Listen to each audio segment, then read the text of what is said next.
안녕하세요. 저는 김명자라고 합니다.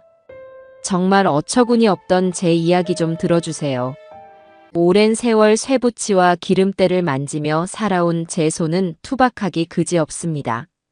섬섬옥수 고운 손을 가진 여인네들을 보면 부러운 마음이 들지 않았다면 거짓말이겠지요. 하지만 저는 제 거친 손이 반평생을 바쳐 흙더미 속에서 보물을 캐올린 광부의 손처럼 자랑스럽습니다. 남들은 그저 쓸모없는 쇠붙이, 고물이라 부르는 것들 속에서 저는 희망을 보았고 미래를 읽었으니까요. 남편을 일찍 여의고 홀로 아들 서진이를 키우기 위해 리어카 하나 끌고 동네를 누비던 시절부터 지금은 어엿한 자원순환 기업 미래자원의 대표가 되기까지 이 손은 단 한순간도 쉬어본 적이 없었습니다. 그런 제게 하나뿐인 아들 서진이는 세상 그 무엇과도 바꿀 수 없는 가장 큰 보물이자 삶의 이유였죠. 대기업에 번듯하게 취직해 제 앞으로 셀러리맨의 상징인 빳빳한 명함을 내밀던 날, 저는 온 세상을 다 가진 듯 기뻤어요. 이제 아들 녀석 장가만 보내면 더는 바랄 것이 없겠다고 밤마다 기도하곤 했습니다. 그러던 어느 봄날, 아들이 수줍은 얼굴로 전화를 걸어왔어요. 목소리에는 설렘과 기쁨이 가득했습니다. 어머니, 드릴 말씀이 있어요. 이번 주말에 인사시키고 싶은 사람이 있는데 시간 괜찮으세요? 그 한마디에 제 심장이 쿵 하고 내려앉는 것 같았습니다. 올 것이 왔구나. 짐작은 했지만 막상 닥치니 만감이 교차하더군요. 드디어 내 품을 떠나 자기만의 가정을 꾸리려는 아들을 대견하게 바라봐야 할지 아니면 벌써부터 섭섭한 마음을 가져야 할지 마음이 복잡했습니다. 그래도 아들이 좋다는 사람이라니 어떤 아가씨일까 궁금하고 기대되는 마음이 더 컸어요. 저는 흔쾌히 그러라고 맛있는 건 많이 차려놓고 기다리겠다고 말하며 전화를 끊었습니다. 약속한 주말, 저는 이른 아침부터 시장을 보고 집안 구석구석을 쓸고 닦으며 분주하게 움직였습니다. 혹여나 지저분한 구석이라도 보일까, 낡은 살림살이가 초라해 보일까 싶어 노심초사했죠. 드디어 현관문 소리가 들리고 아들이 환한 얼굴로 한 여자의 손을 잡고 들어섰습니다.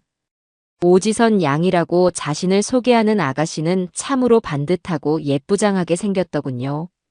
단정하게 빗어넘긴 머리, 값비싸 보이지만 요란하지 않은 옷차림, 그리고 공들여 화장한 얼굴까지. 어디 하나 흠잡을 데 없이 완벽해 보이는 모습이었습니다. 저는 반가운 마음에 어서 들어오라며 손을 이끌었죠. 처음 뵙겠습니다, 어머님. 말씀 많이 들었어요.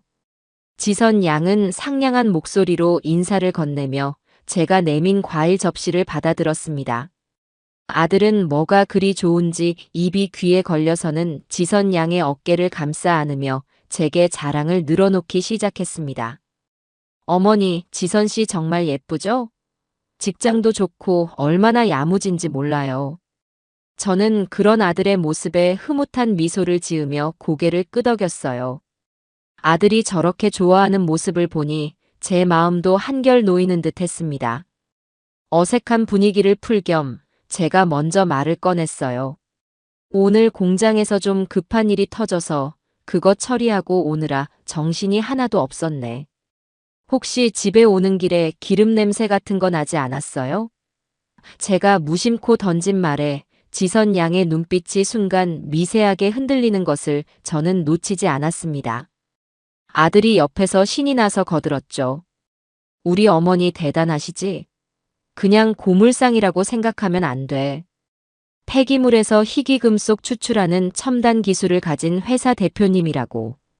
아들은 자랑스럽다는 듯 어깨를 으쓱했지만 지선 양의 얼굴에는 잠깐 스치는 어색한 미소가 걸려 있었어요.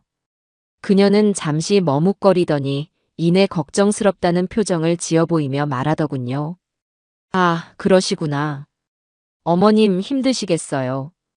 그 말은 분명 걱정의 어조를 띠고 있었지만 제 귀에는 어딘지 모르게 날카로운 가시처럼 박혔습니다.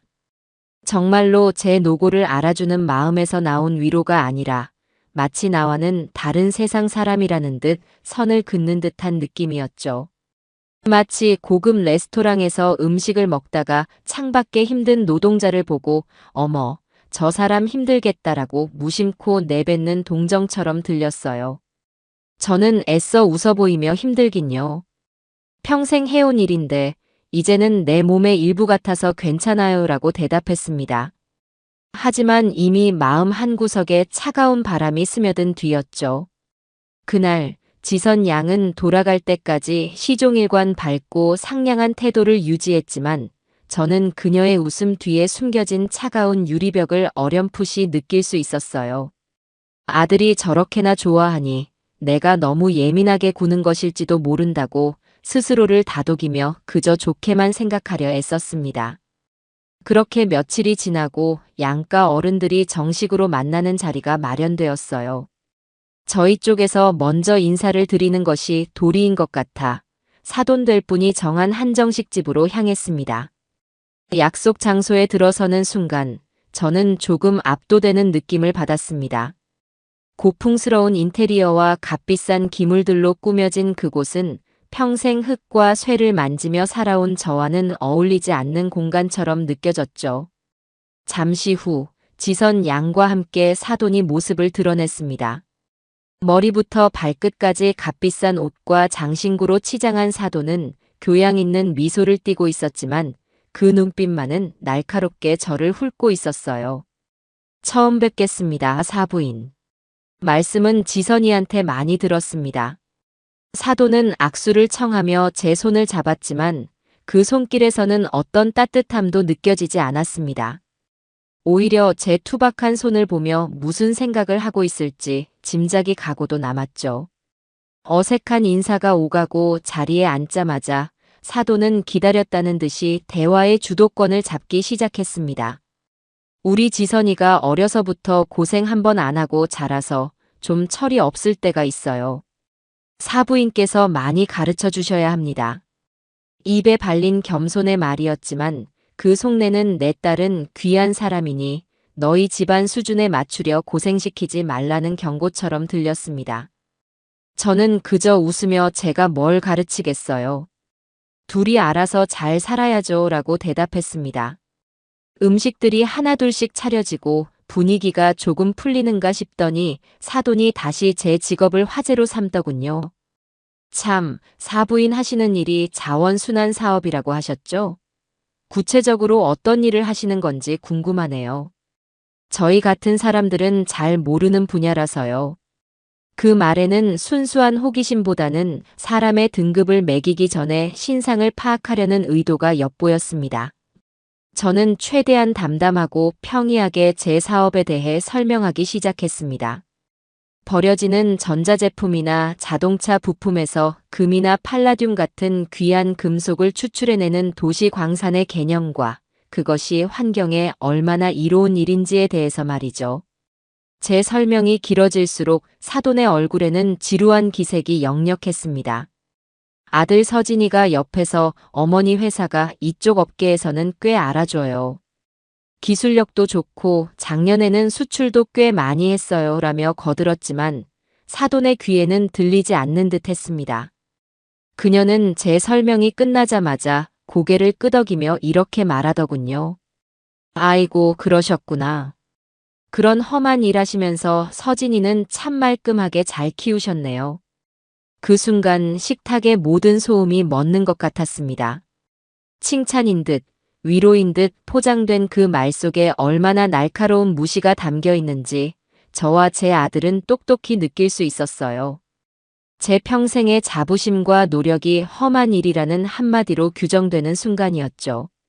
제 아들이 그럼에도 불구하고 잘 컸다는 말은 마치 쓰레기 더미에서 장미꽃이 피었다고 말하는 것과 무엇이 다를까요? 제 얼굴이 순간 굳어지는 것을 본 아들이 다급하게 분위기를 바꾸려 애썼습니다. 하, 장모님. 저희 어머니 덕분에 제가 이만큼 큰 거죠. 어머니 정말 대단하시지 않으세요? 하지만 사돈은 아들의 말을 가볍게 무시하고는 우아하게 찻잔을 들어올리며 말을 이었어요.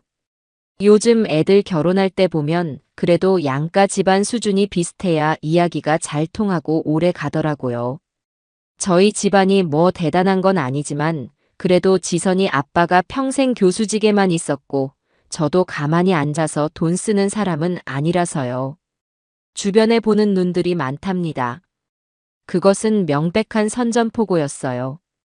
당신과 우리는 사는 물이 다르다는 것을, 그러니 분수를 알라는 무언의 압박이었죠. 저는 더 이상 참을 수가 없어서 조용히 숟가락을 내려놓고 사돈을 똑바로 쳐다보며 말했습니다. 사돈, 저는 제 일이 부끄럽지 않습니다. 오히려 평생 땀 흘려 정직하게 돈을 벌어 자식 키우고 나라 경제에 작은 보탬이라도 되었다는 사실에 자부심을 느끼며 살고 있어요. 사람을 볼 때 그 사람이 가진 배경이나 직업으로만 판단하지 않으셨으면 좋겠습니다. 제 단호한 말에 사돈의 얼굴이 순간 굳어지더니 이내 언제 그랬냐는 듯 다시 부드러운 미소를 지어 보였어요. 어머 사부인. 오해하셨나 봐요.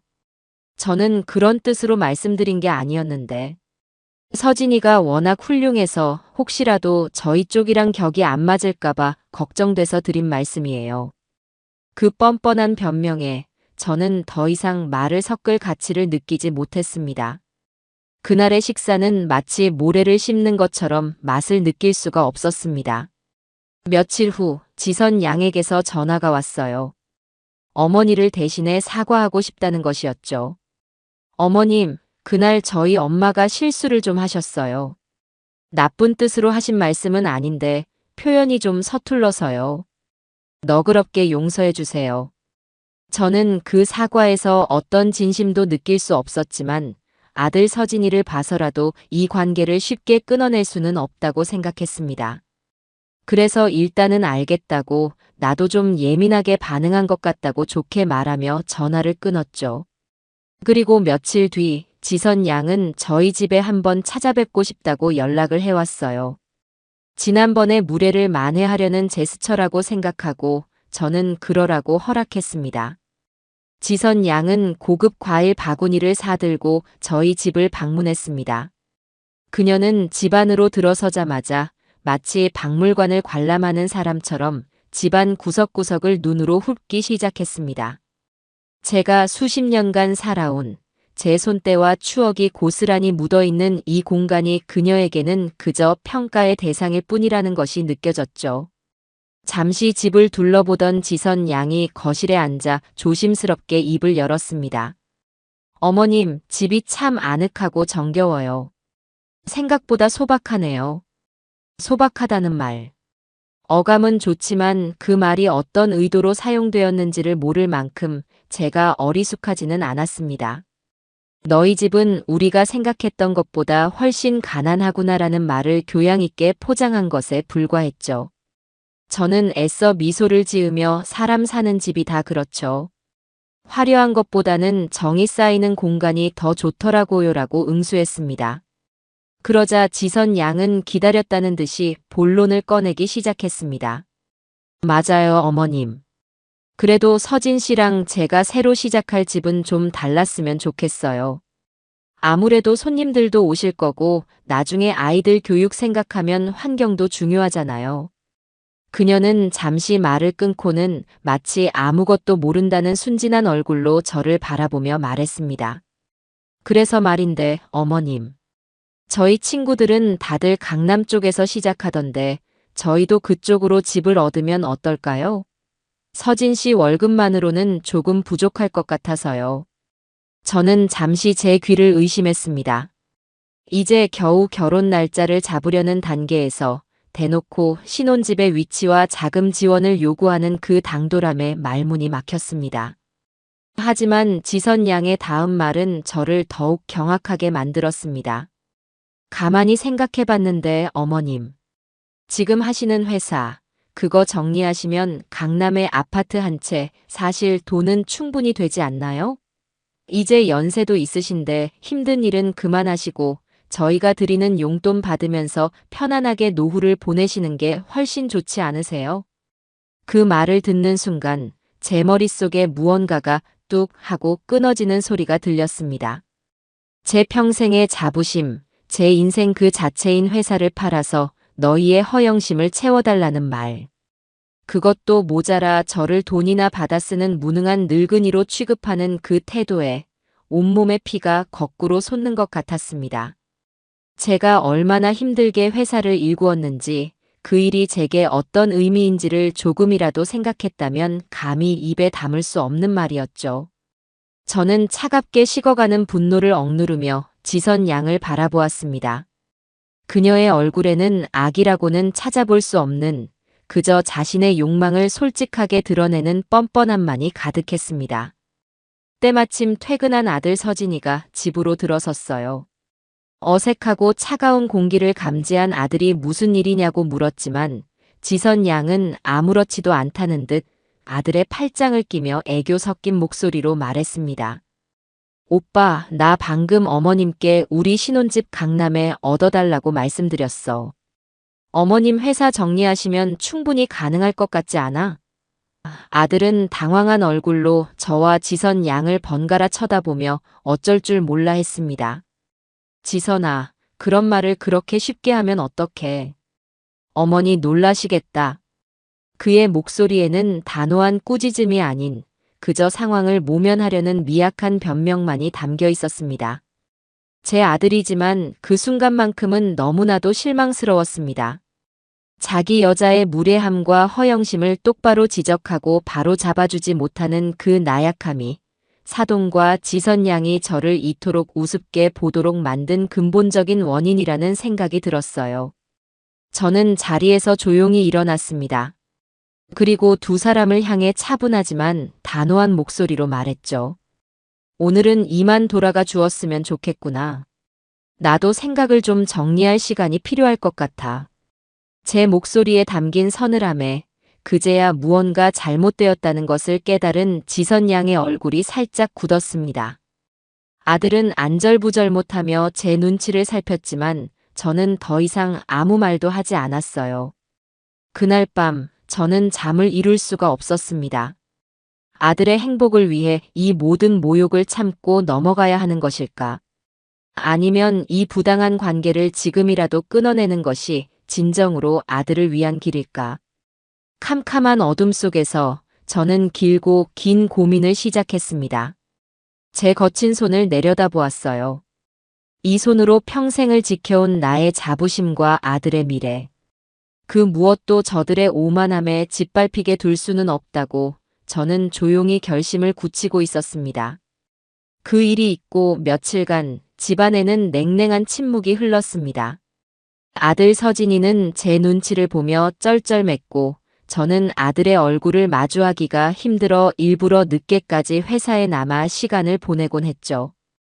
지선 양에게서는 아무런 연락이 없었어요. 제 회사를 팔아 강남 아파트를 사달라는 그토록 무례하고 당돌한 요구를 해놓고도 사과 한마디 없는 태도에 저는 기가 막힐 따름이었어요. 아마도 그쪽에서는 제가 아들 행복에 발목 잡는 속 좁은 늙은이 정도로 생각하며 제 아들이 저를 설득해주기만을 기다리고 있는 모양이었습니다. 아들 녀석은 제게 몇 번이나 어머니, 지선이가 아직 철이 없어서 그런 거예요. 제가 잘 타일러 볼게요라며 변명했지만 그 말은 더 이상 제 마음에 어떤 위로도 되지 못했죠. 철이 없는 것이 아니라 근본부터가 다른 사람이라는 것을 저는 이미 알아차렸으니까요. 그러던 어느 날 오후 제가 사무실에서 결제 서류를 보고 있는데 비서가 고급스러운 쇼핑백 하나를 들고 들어왔습니다. 유명 백화점의 로고가 선명하게 찍혀 있는 보기에도 무척이나 값비싸 보이는 포장이었죠. 보낸 사람은 지선 양의 어머니, 바로 사돈이었습니다. 저는 불길한 예감에 휩싸여 조심스럽게 포장을 풀었습니다. 안에는 두툼한 책자 형태의 물건과 함께 편지 봉투 하나가 들어있더군요. 편지를 먼저 열어보았습니다. 우아한 필체로 쓰인 편지의 내용은 제 숨을 턱 막히게 만들기에 충분했습니다. 사부인께. 어느덧 아이들 결혼이 코앞으로 다가왔네요. 저희 집안에서는 대대로 내려오는 혼례의 격식과 절차가 있답니다. 번거로우시겠지만 저희 가풍을 존중하는 의미에서 너그러이 헤아려 주시길 바랍니다. 함께 보내드리는 것은 저희 쪽에서 받고자 하는 예단 품목입니다. 목록이 다소 많아 보일 수는 있으나 저희 집안의 위신과 지선이의 체면을 위해 꼭 필요한 것들이니 세심하게 챙겨주시길 부탁드립니다. 저는 떨리는 손으로 함께 동봉된 책자를 펼쳐보았습니다. 그것은 단순한 예단 목록이 아니었어요. 거의 최고급 수입 브랜드의 카탈로그에 가까웠습니다. 사돈 본인을 위한 명품 시계와 모피코트, 사돈의 남편을 위한 최고급 양복과 수제 구두, 그리고 일가 친척 수십 명을 위한 각종 보석과 가방, 지갑들이 브랜드명과 모델명까지 상세하게 적혀 있었죠. 심지어는 만난 적도 없는 사돈의 팔촌 조카를 위한 유아용 명품 의류까지 포함되어 있었습니다. 그 목록의 끝에는 어림잡아도 수억 원은 좋게 될 법한 총액이 버젓이 적혀 있더군요. 이것은 혼례를 위한 예단이 아니었습니다. 너희가 우리 집안에 들어오려면 이 정도의 성의는 보여야 한다는 노골적인 금전 요구이자 제 재력을 시험하려는 오만한 시험지였죠. 저는 잠시 동안 아무 말도 할 수 없었습니다. 온몸에서 힘이 빠져나가는 것 같기도 하고 반대로 분노가 머리끝까지 치밀어 오르는 것 같기도 했어요. 저는 곧바로 사돈에게 전화를 걸었습니다. 신호음이 몇 번 울리고 사돈은 아무것도 모른다는 듯 상냥한 목소리로 전화를 받더군요. 어머, 사부인. 안 그래도 전화 한번 드리려던 참이었어요. 보내드린 건 잘 받아보셨나요? 저는 최대한 감정을 억누르며 차갑게 물었습니다. 사돈, 이게 대체 무슨 경우입니까? 저는 이런 식의 예단은 들어본 적도 해드릴 생각도 없습니다. 제 단호한 말에도 사돈은 조금도 당황하지 않고 오히려 저를 가르치려 들었습니다. 사부인께서 이런 격식에 익숙하지 않으실 것 같아 일부러 저희가 친절하게 목록을 만들어 드린 거예요. 원래 이 정도는 다들 하는 거랍니다. 오히려 저희가 많이 간소화한 편이에요. 서진이가 워낙 인물이 출중하니 이 정도 대우는 받아야 하지 않겠어요? 그 뻔뻔함에 저는 헛웃음이 나왔습니다. 제 아들을 방패 삼아 자신의 탐욕을 채우려는 속셈이 너무나도 빤히 보였죠.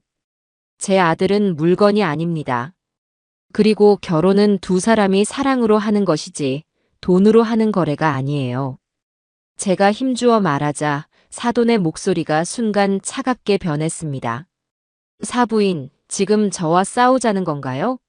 이런 기본적인 성의도 보일 수 없다면 저희도 이 결혼에 대해 다시 생각해 볼 수밖에 없어요.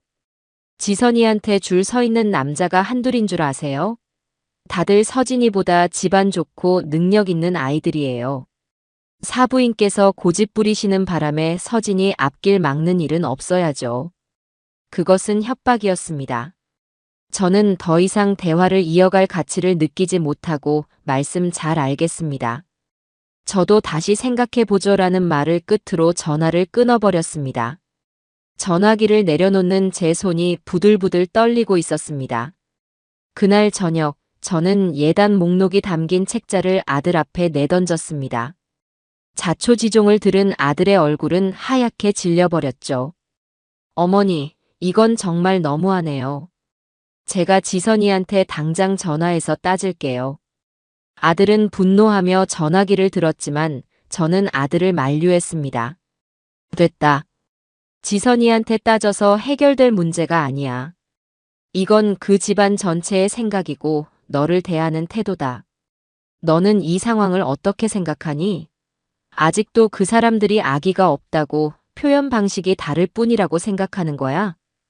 제 날카로운 질문에 아들은 고개를 숙인 채 아무 말도 하지 못했습니다. 아들의 침묵은 제 가슴을 더욱 아프게 찔렀습니다. 며칠 뒤 제 예상을 깨고 사돈과 지선 양이 직접 저희 회사로 찾아왔습니다. 아마도 제가 예단 문제에 대해 아무런 반응이 없자 직접 담판을 지으러 온 모양이었죠. 저는 두 사람을 제 대표실로 안내했습니다. 제법 규모가 있고 깔끔하게 정돈된 제 사무실을 둘러보는 두 사람의 눈빛에는 놀라움과 함께 여전한 경멸감이 뒤섞여 있었습니다. 자리에 앉자마자 사도는 마치 선심이라도 쓰는 듯한 표정으로 입을 열었습니다. 사부인, 지난번 예단 목록은 저희가 좀 과했던 것 같아요. 그 부분은 저희가 한 발 물러나죠. 대신 아이들 신혼집 문제는 확실하게 해주셨으면 합니다. 지선 양은 옆에서 기다렸다는 듯이 부동산 브로슈어 몇 개를 테이블 위에 펼쳐놓았습니다. 모두 강남의 초고가 아파트 단지들이었죠. 어머님, 저희가 좀 알아봤는데 여기가 요즘 가장 뜨는 곳이래요. 보안도 잘 되어 있고 커뮤니티 시설도 좋아서 나중에 아이 키우기에도 그만이고요. 어머님께서 조금만 도와주시면 저희가 여기서 시작할 수 있을 것 같아요. 그녀는 마치 어린아이가 장난감을 사달라고 조르듯 아무런 거리낌 없이 말했습니다.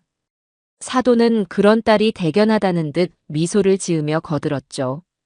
사부인도 아시겠지만 사람이 어디에 사느냐가 그 사람의 격을 결정하는 시대잖아요. 우리 서진이가 어디 가서 기죽고 살면 안 되죠. 다 서진이를 위해서 드리는 말씀이에요. 저는 기가 막혀서 말도 나오지 않았습니다. 예단 문제를 양보하는 척하면서 결국에는 그보다 훨씬 더 큰 것을 요구하고 있는 것이었죠. 저는 단호하게 고개를 저었습니다. 두 분 말씀은 잘 알겠습니다만 제 생각은 다릅니다. 저는 서진이가 분수에 맞게 두 사람 힘으로 시작하기를 바랍니다. 물론 제가 부모로서 어느 정도 도움은 주겠지만 이런 식의 무리한 요구는 들어줄 수 없어요. 제 거절에 지선 양의 얼굴이 순간 굳어지며 그동안 숨겨왔던 본색이 드러나기 시작했습니다. 어머님, 지금 그게 무슨 말씀이세요? 도와주실 능력이 충분히 있으시면서 일부러 안 해주시겠다는 거잖아요. 서진 씨가 어머님 외아들인데 어떻게 이렇게 매정하게 구실 수 있어요? 이게 다 저를 며느리로 마음에 안 들어 하셔서 그러시는 거죠? 그녀의 적반하장에 저는 오히려 차분해졌습니다. 지선 양, 내가 왜 지선 양을 마음에 들어 하지 않는지 정말 모르는 건가요? 아니면 알면서도 모르는 척 하는 건가요? 지선 양은 내 아들을 사랑하는 게 아니라 내 아들을 통해 얻게 될 것들을 사랑하는 것처럼 보여요.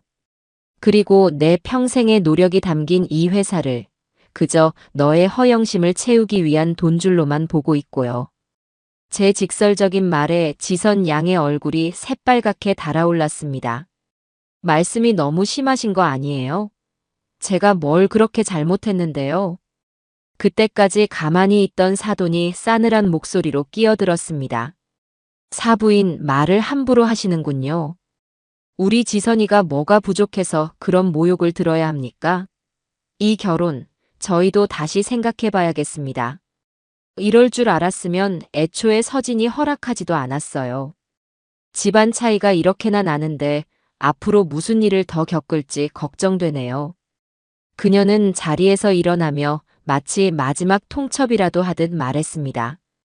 오늘 중으로 서진이 시켜서 저희 집에 찾아오게 하세요. 아이들 집 문제 확실하게 약속해 주시지 않으면 이 혼사 없던 걸로 알겠습니다. 두 사람은 그렇게 제 사무실을 쌩하니 나가버렸습니다. 저는 한동안 텅 빈 사무실에 홀로 앉아 창밖을 말없이 내다보았습니다. 이제 정말 돌이킬 수 없는 강을 건넜다는 생각이 들었습니다. 그날 밤 저는 퇴근하고 돌아온 아들을 앉혀놓고 회사에서 있었던 일을 모두 이야기해 주었습니다. 모든 이야기를 들은 아들은 괴로운 표정으로 머리를 감싸 쥐었죠. 저는 아들의 어깨에 손을 얹고 제 평생 가장 힘든 질문을 던져야만 했습니다. 서진아, 이제 너의 대답을 들려주렴. 너는 아직도 지선 양과 결혼하고 싶으냐? 저런 모욕을 감수하면서까지 저런 사람들과 평생을 가족으로 엮이고 싶은 거야? 제 질문에 아들은 한참 동안이나 아무런 대답을 하지 못했습니다. 그의 흔들리는 눈빛 속에서 저는 아들이 얼마나 깊은 갈등에 빠져 있는지를 알 수 있었죠. 그는 지선 양을 사랑했지만 동시에 어머니인 저를 실망시키고 싶지도 않았을 겁니다. 하지만 그의 우유부단함이 바로 이 모든 문제의 시작이었습니다. 저는 마지막으로 아들에게 말했습니다. 선택은 너의 몫이다.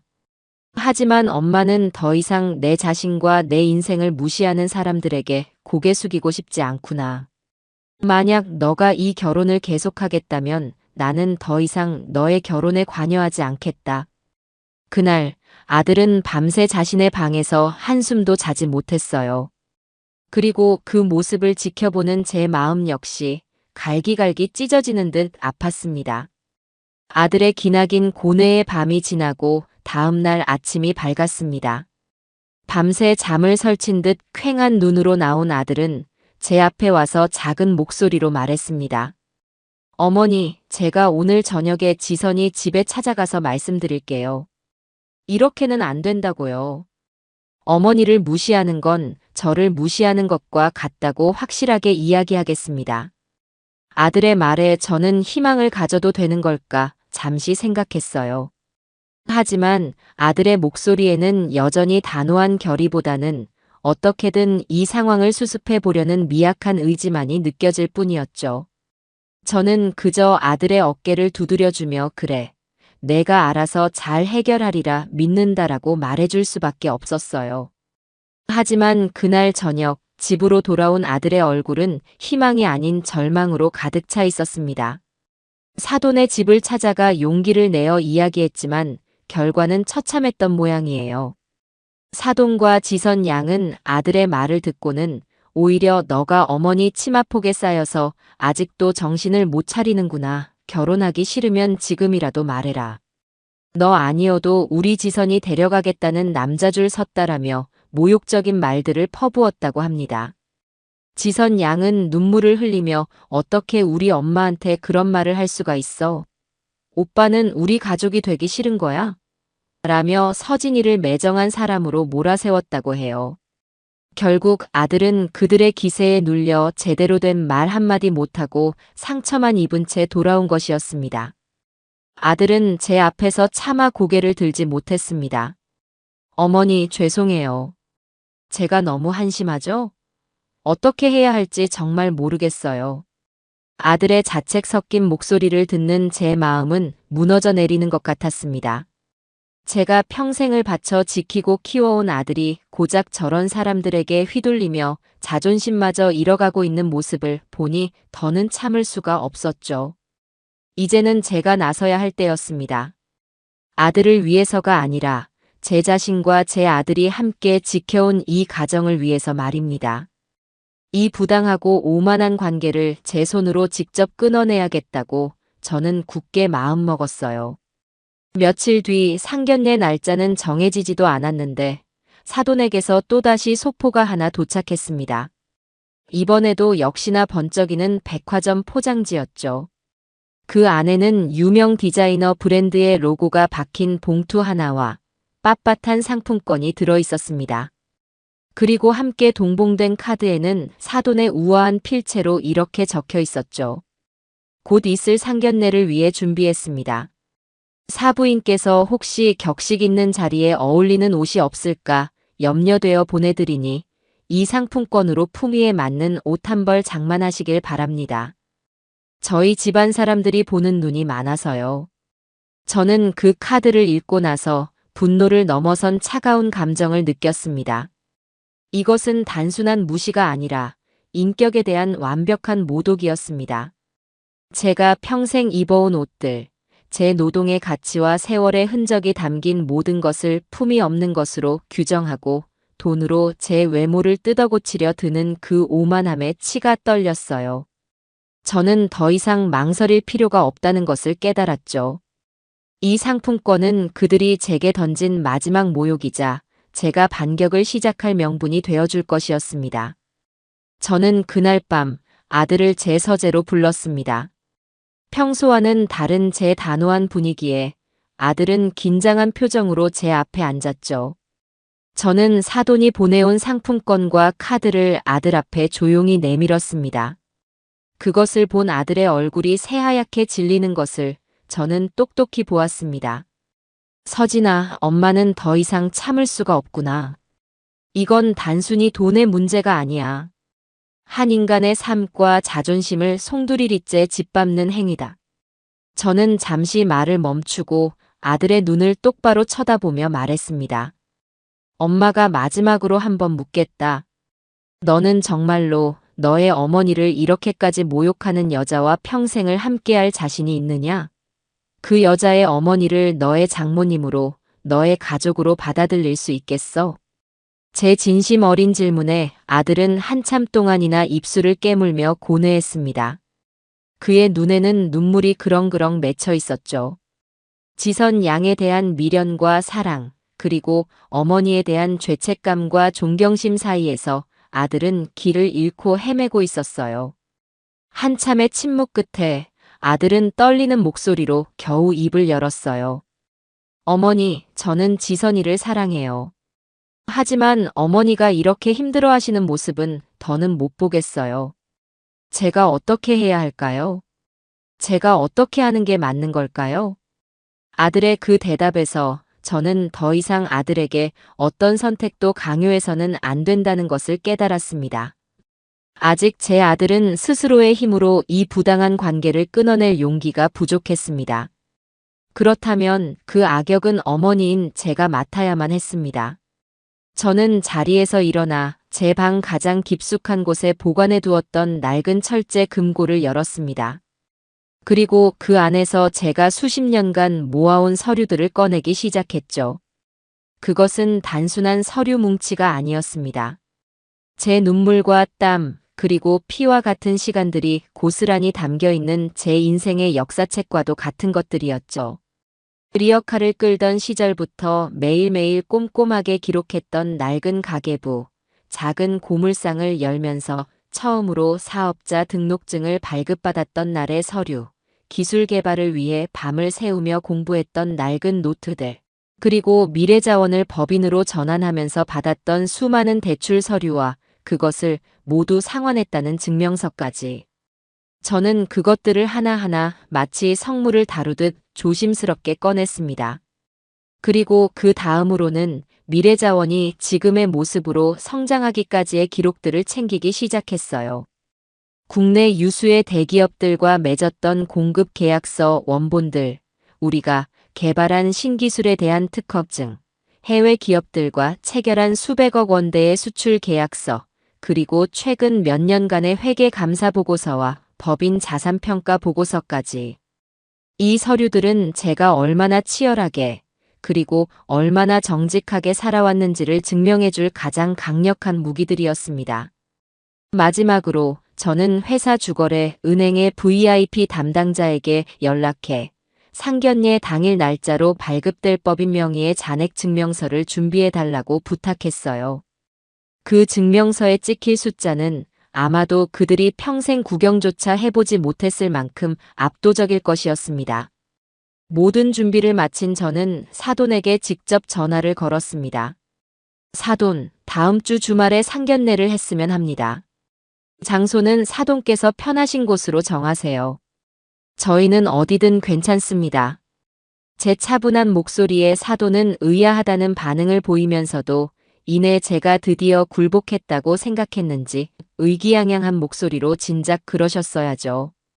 그럼 장소는 제가 정해서 다시 연락드리겠습니다. 그날은 부디 저희 격에 맞는 모습으로 나와주시길 바랍니다라며 전화를 끊었습니다. 전화기를 내려놓는 제 입가에는 차가운 미소가 걸려 있었습니다. 그래요, 당신들이 원하는 대로 격에 맞는 모습을 똑똑히 보여드리겠습니다. 당신들이 그토록 중요하게 생각하는 돈과 명예가 사실은 얼마나 허망하고 보잘것없는 것인지를 제 인생을 걸고 증명해 보이겠습니다. 저는 창밖의 어둠을 바라보며 다가올 결전의 날을 조용히 기다리고 있었어요. 드디어 운명의 날이 밝았습니다. 사돈이 정한 상견례 장소는 시내에서 가장 높고 화려한 빌딩의 최상층에 위치한 이름만 들어도 누구나 알 법한 최고급 한정식집이었어요. 아마도 장소의 위용을 빌려 시작부터 저희의 길을 꺾어 놓으려는 심산이었겠죠. 저는 아침부터 조금 부산을 떨었습니다. 사돈이 보내준 상품권은 건드리지도 않았어요. 대신 제 옷장 속에서 가장 오랫동안 함께했지만 가장 기품 있고 단정한 옷을 꺼내 입었습니다. 값비싼 명품은 아니었지만 좋은 원단으로 만들어져 세월의 흐름 속에서도 그 가치를 잃지 않은 제 자신을 가장 잘 표현해주는 옷이었죠. 아들 서진이는 말끔한 정장 차림이었지만 그 얼굴에는 긴장한 기색이 역력했습니다. 저는 아들의 어깨를 두드리며 나지막이 말했습니다. 서진아, 오늘 무슨 일이 있어도 엄마 옆에만 꼭 붙어 있으렴. 그리고 엄마를 믿어라. 아들은 말없이 고개를 끄덕였습니다. 약속 시간보다 조금 일찍 도착한 식당은 그 명성대로 숨막힐 듯한 화려함을 자랑하고 있었습니다. 도시 전체가 발 아래로 내려다 보이는 거대한 통유리창과 수백만 원을 호가할 법한 예술 작품들, 그리고 손님 한 팀만을 위해 존재하는 듯한 정갈한 방. 저는 잠시 그 위압적인 분위기에 주눅이 드는 대신 오히려 이곳이야말로 그들의 허영심을 무너뜨린 가장 완벽한 무대가 되어줄 것이라는 확신을 했습니다. 잠시 후 약속 시간보다 15분이나 늦게 사돈과 지선 양이 모습을 드러냈습니다. 마치 자신들의 중요함을 과시라도 하듯 일부러 시간을 지키지 않은 것이 분명했죠. 두 사람은 머리부터 발끝까지 마치 패션 잡지에서 막 튀어나온 사람들처럼 완벽하게 치장하고 있었습니다. 사돈은 온몸에 값비싼 보석들을 휘감고 있었고 지선 양은 누가 봐도 최고급 명품인 것이 분명한 드레스를 입고 있었죠. 그들은 방으로 들어서자마자 사과 한마디 없이 저희 모자의 옷차림을 위아래로 훑어보았습니다. 그들의 눈빛 속에는 어디서 저런 촌스러운 옷을 입고 왔을까 하는 노골적인 경멸감이 담겨 있었습니다. 사돈은 자리에 앉으며 마치 선심이라도 쓰는 것처럼 말했습니다. 어이구 사부인. 제가 상품권까지 보내드렸는데 마음에 드는 옷이 없으셨나 봐요. 미리 말씀하시지 그랬으면 저희 스타일리스트라도 붙여드렸을 텐데. 그 말에 지선 양은 옆에서 입을 가리고 작게 웃음을 터뜨렸습니다. 저는 아무런 대꾸도 하지 않고 그저 옅은 미소로 화답할 뿐이었죠. 아직은 때가 아니었습니다. 어색한 분위기 속에서 전체 요리가 나오기 시작했습니다. 사돈은 마치 이곳의 주인이기라도 한 것처럼 음식 하나하나에 대해 품평을 늘어놓으며 자신의 높은 안목을 과시하기 시작했죠. 이 집은 식재료 하나는 최상급만 써서 좋아요. 우리 지선이가 입이 짧아서 아무거나 먹지를 못하거든요. 그러면서 저를 향해 뼈있는 말을 던지는 것을 잊지 않았습니다. 사부인은 이런 곳이 좀 어색하시겠어요. 평소에 드시던 음식이랑은 많이 다를 텐데 입에 맞으실지 모르겠네요. 저는 그 말에 조용히 대답했습니다. 저는 평생 가리는 음식 없이 뭐든 잘 먹으며 살아왔습니다. 땀 흘려 일하고 먹는 밥은 그 무엇이든 꿀맛 아니겠어요, 사돈. 제 대답에 사돈의 얼굴이 순간 미묘하게 굳어졌습니다. 식사가 본격적으로 시작되자 그들의 공격은 더욱 노골적으로 변해갔습니다. 대화는 시종일관 돈과 사회적 지위에 대한 이야기로 채워졌죠. 사돈은 자신의 남편이 얼마나 저명한 학자인지, 자신은 어떤 자선단체의 이사직을 맡고 있는지, 그리고 주변 지인들은 모두가 사회의 상류층 인사들이라는 사실을 끊임없이 자랑했습니다. 그러면서 교묘하게 저를 깎아내렸습니다. 그래서 말인데 나중에 아이들 결혼하고 나면 서진이도 저희 모임에 좀 데리고 나오려고요. 좋은 사람들 많이 만나서 인맥도 넓혀야죠. 아무래도 서진이가 집안 배경 쪽은 좀 약하지 않겠어요? 저희가 끌어줘야죠. 그 말은 마치 제 아들이 자신의 능력 때문이 아니라 그들의 배경 덕분에 성공할 수 있을 것이라는 말처럼 들렸습니다. 아들 서진이가 불쾌한 표정으로 무언가 말을 하려 했지만 지선 양이 아들의 허벅지를 툭 치며 제지하는 모습이 제 눈에 똑똑히 보였습니다. 분위기는 점점 더 험악해져 갔습니다. 사돈은 이제 제 사업 자체를 문제 삼기 시작했습니다. 가만히 생각해보니 사부인 하시는 일이 좀 위험하지는 않나요? 요즘 환경 문제니 뭐니 해서 말들도 많던데 괜히 나중에 법적으로 문제되는 일이라도 생기면 우리 지선이랑 서진이 앞길에 먹구름 끼는 거 아니에요? 사업이라는 게 언제 어떻게 될지 모르는 거잖아요. 그것은 제 사업을 그저 불안정하고 출처가 불분명한 돈벌이 수단으로 폄하하는 발언이었습니다. 제 인생을 바쳐 정직하게 일궈온 회사를 마치 범죄 집단이라도 되는 것처럼 취급하는 그 태도에 저는 더 이상 웃고만 있을 수가 없었습니다. 제가 입을 열려던 바로 그 순간 지금까지 조용히 미소만 짓고 있던 지선 양이 결정타를 날렸습니다. 그녀는 제 눈을 똑바로 쳐다보며 마치 충고라도 하듯 상냥한 목소리로 말했습니다. 어머님, 이제 저희도 결혼하면 어엿한 가정을 꾸리는 거잖아요.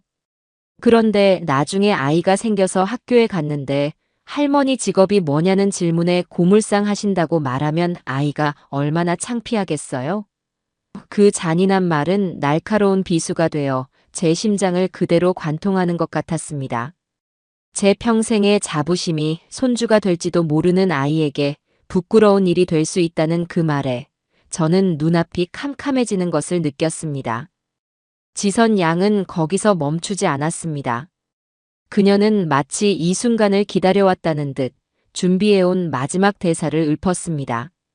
그러니까 제 말은 어머님, 이제 힘든 일은 그만 내려놓으시고 저희가 결혼하면 회사 일은 깨끗하게 정리하시는 게 어떠세요? 그게 여러모로 저희 체면도 살고 어머님도 편안해지시는 길이잖아요. 저희가 부끄럽지 않게요. 그 말을 끝으로 방 안에는 무거운 침묵이 내려앉았습니다. 아들 서진이는 충격과 분노로 얼굴이 하얗게 질린 채 아무 말도 하지 못하고 입술만 파르르 떨고 있었죠. 사돈은 자신의 딸이 아주 대견하다는 듯 만족스러운 미소를 지으며 저의 대답을 기다리고 있었어요. 그들은 제가 이 모욕적인 제안 앞에서 눈물을 흘리며 애원하거나 아니면 분노에 차서 소리를 지를 것이라고 예상했겠죠. 하지만 제 반응은 그들의 예상을 완전히 빗나갔어요. 저는 그 순간 제 마음속의 모든 분노와 슬픔이 차갑게 가라앉으며 오히려 머리가 맑아지는 것을 느꼈습니다. 이제 모든 것이 끝났다는 안도감마저 들었죠. 저는 조용히 냅킨으로 입가를 닦고 찻잔을 들어 남아있던 차를 깨끗하게 비웠습니다. 그리고 제 평생의 역사가 담긴 묵직한 서류 가방을 조용히 옆자리에서 끌어당겼어요. 그 소리에 방 안의 모든 소음이 거짓말처럼 멎었습니다. 사돈과 지선 양은 의아함과 경계심이 뒤섞인 눈으로 저와 제 가방을 번갈아 쳐다보았죠. 제 아들 서진이만이 앞으로 벌어질 일을 어렴풋이 짐작하는 듯 긴장으로 마른 입술을 축였습니다. 저는 일부러 느릿하게 마치 중요한 의식을 치르는 사람처럼 가방의 잠금 장치를 풀었습니다. 그리고 그 안에서 가장 먼저 꺼내든 것은 얼마 전 새로 인쇄한 저희 미래자원의 회사 소개 책자였습니다. 번쩍이는 코팅 용지에 인쇄된 제법 두툼한 책자였죠. 저는 그것을 테이블 중앙으로 소리나지 않게 밀어놓았어요. 사돈, 그리고 지선 양. 두 분이 저희 회사에 대해 오해를 많이 하고 계신 것 같아서요. 제가 어떤 일을 하는 사람인지, 어떤 회사를 운영하고 있는지 제대로 보여드리고 싶어서 몇 가지 자료를 좀 가져왔습니다. 우선 이것부터 한번 보시죠. 제 차분한 목소리에 사돈은 코웃음을 치며 책자를 거들떠보지도 않았습니다. 사부인, 지금 저희랑 장난하자는 건가요? 고물상 속의 책자 따위 저희가 볼 시간이 있을 것 같아요? 저는 사돈의 말을 가볍게 무시하고 다음 서류를 꺼내 들었습니다. 국내 굴지의 대기업인 D전자와 H자동차의 로고가 선명하게 박힌 두툼한 공급 계약서 원본이었죠. 이것은 저희 미래자원이 D전자와 H자동차의 1차 협력업체로 등록되어 있다는 증명서와 지난 5년간의 납품 계약서 사본입니다. 두 분이 아실지 모르겠지만 이 두 회사는 협력업체를 선정하는 기준이 대한민국에서 가장 까다롭기로 유명하답니다.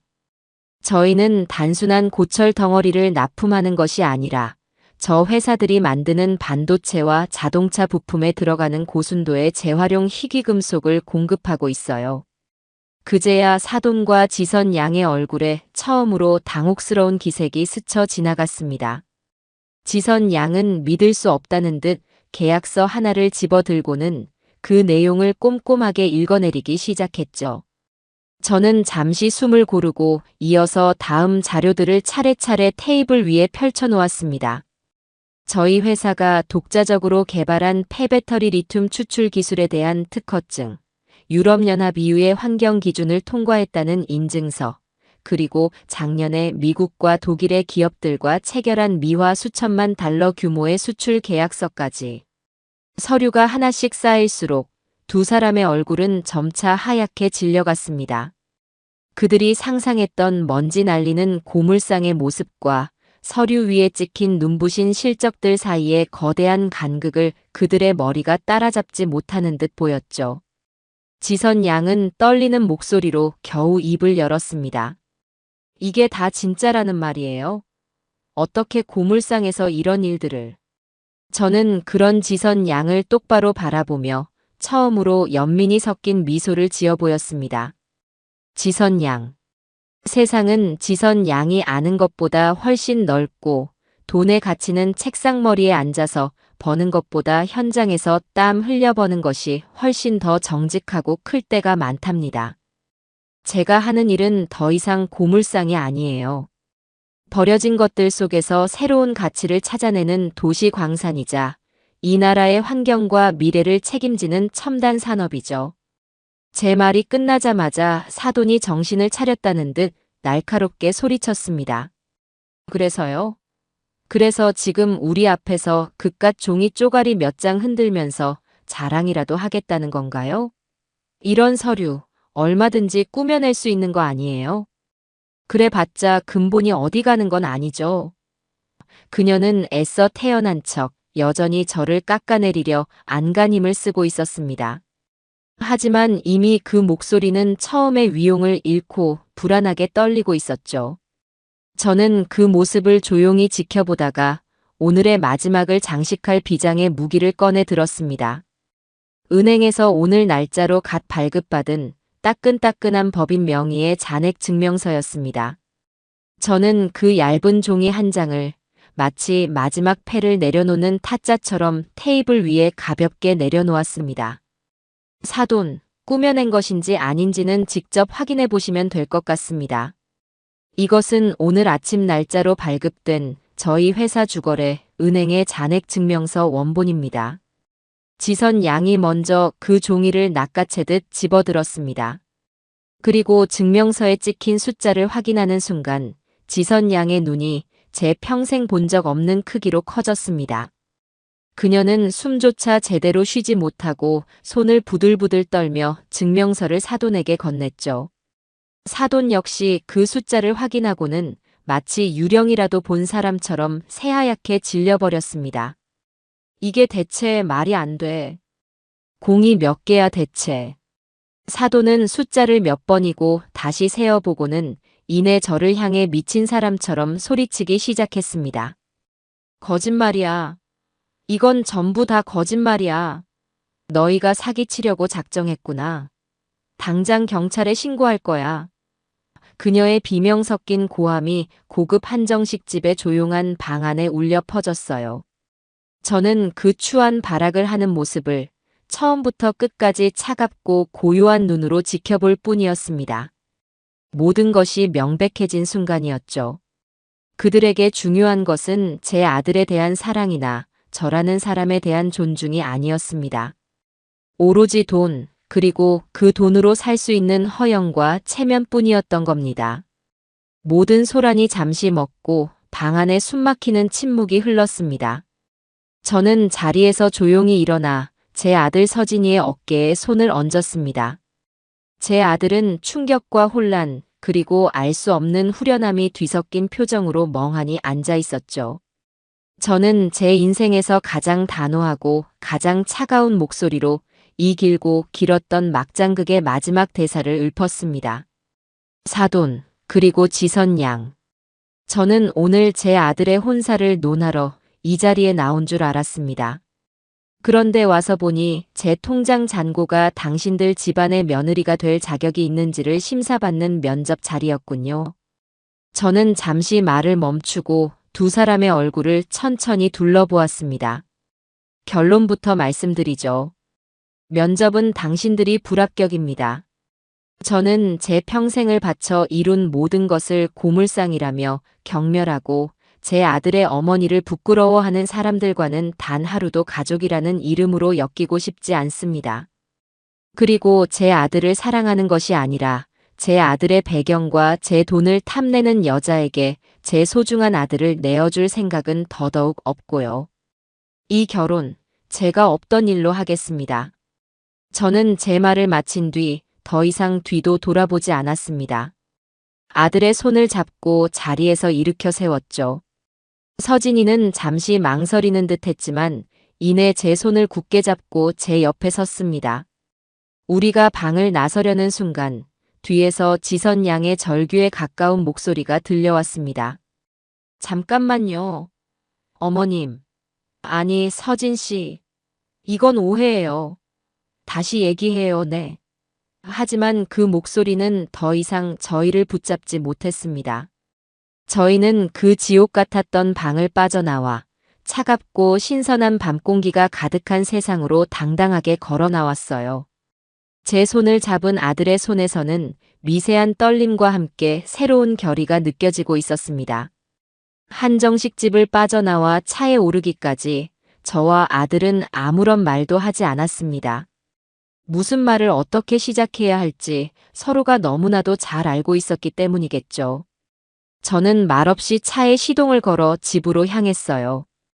도시의 화려한 불빛들이 창밖으로 빠르게 스쳐 지나갔지만 제 눈에는 아무것도 들어오지 않았어요.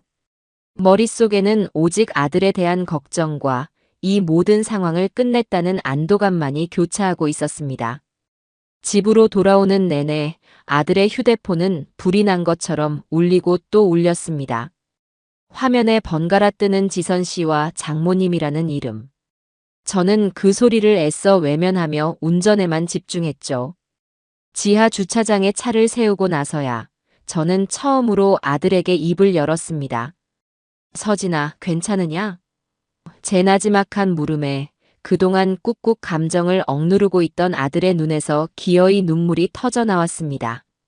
아들은 어린아이처럼 소리내어 울기 시작했어요. 그 울음속에는 사랑했던 사람에 대한 실망감, 자신의 어리석음에 대한 자책감, 그리고 어머니에 대한 죄송스러움이 모두 뒤섞여 있었죠. 저는 아무 말 없이 아들의 등을 가만히 토닥여 주었습니다. 지금 아들에게 필요한 것은 그 어떤 위로나 충고가 아닌 자신의 감정을 온전히 쏟아낼 시간이라는 것을 알고 있었으니까요. 한참을 울던 아들은 겨우 감정을 추스르고 저를 바라보며 떨리는 목소리로 말했습니다. 어머니, 죄송해요. 정말 죄송합니다. 제가 너무 어리석었어요. 어머니가 그렇게 힘들어하시는 동안 저는 바보같이 그 사람들을 믿으려고만 했어요. 어머니 혼자서 얼마나 힘드셨어요. 정말 죄송합니다. 아들은 진심으로 뉘우치고 있었습니다. 저는 그런 아들의 눈물을 손으로 닦아주며 담담하게 말했습니다. 아니다. 너의 잘못이 아니야.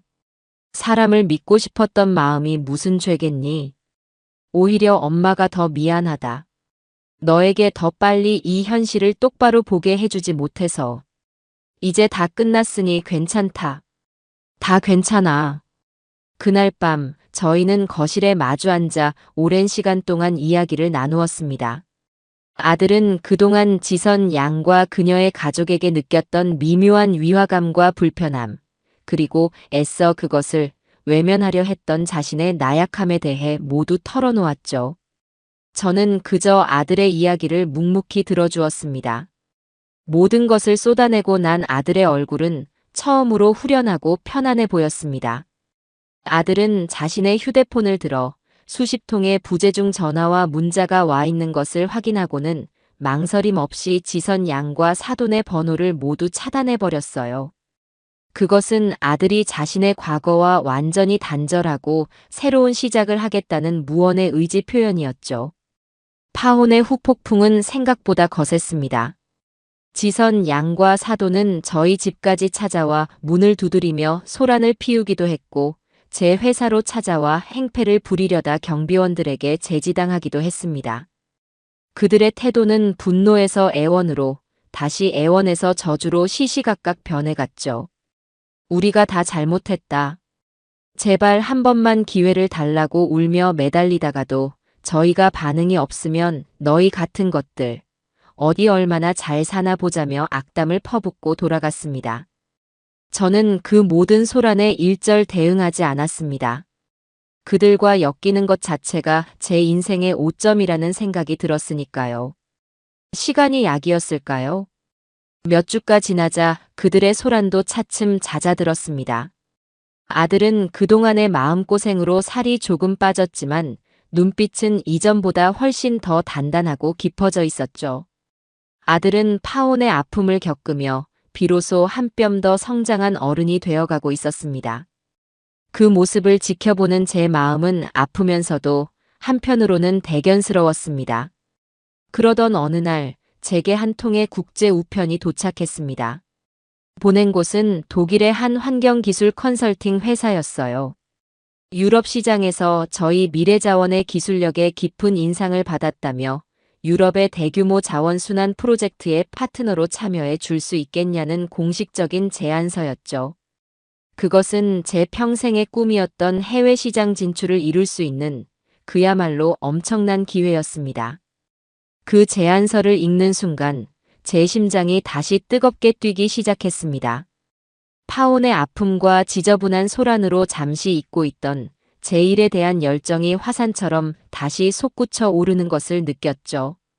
이제 더 이상 과거에 얽매여 있을 시간이 없었습니다.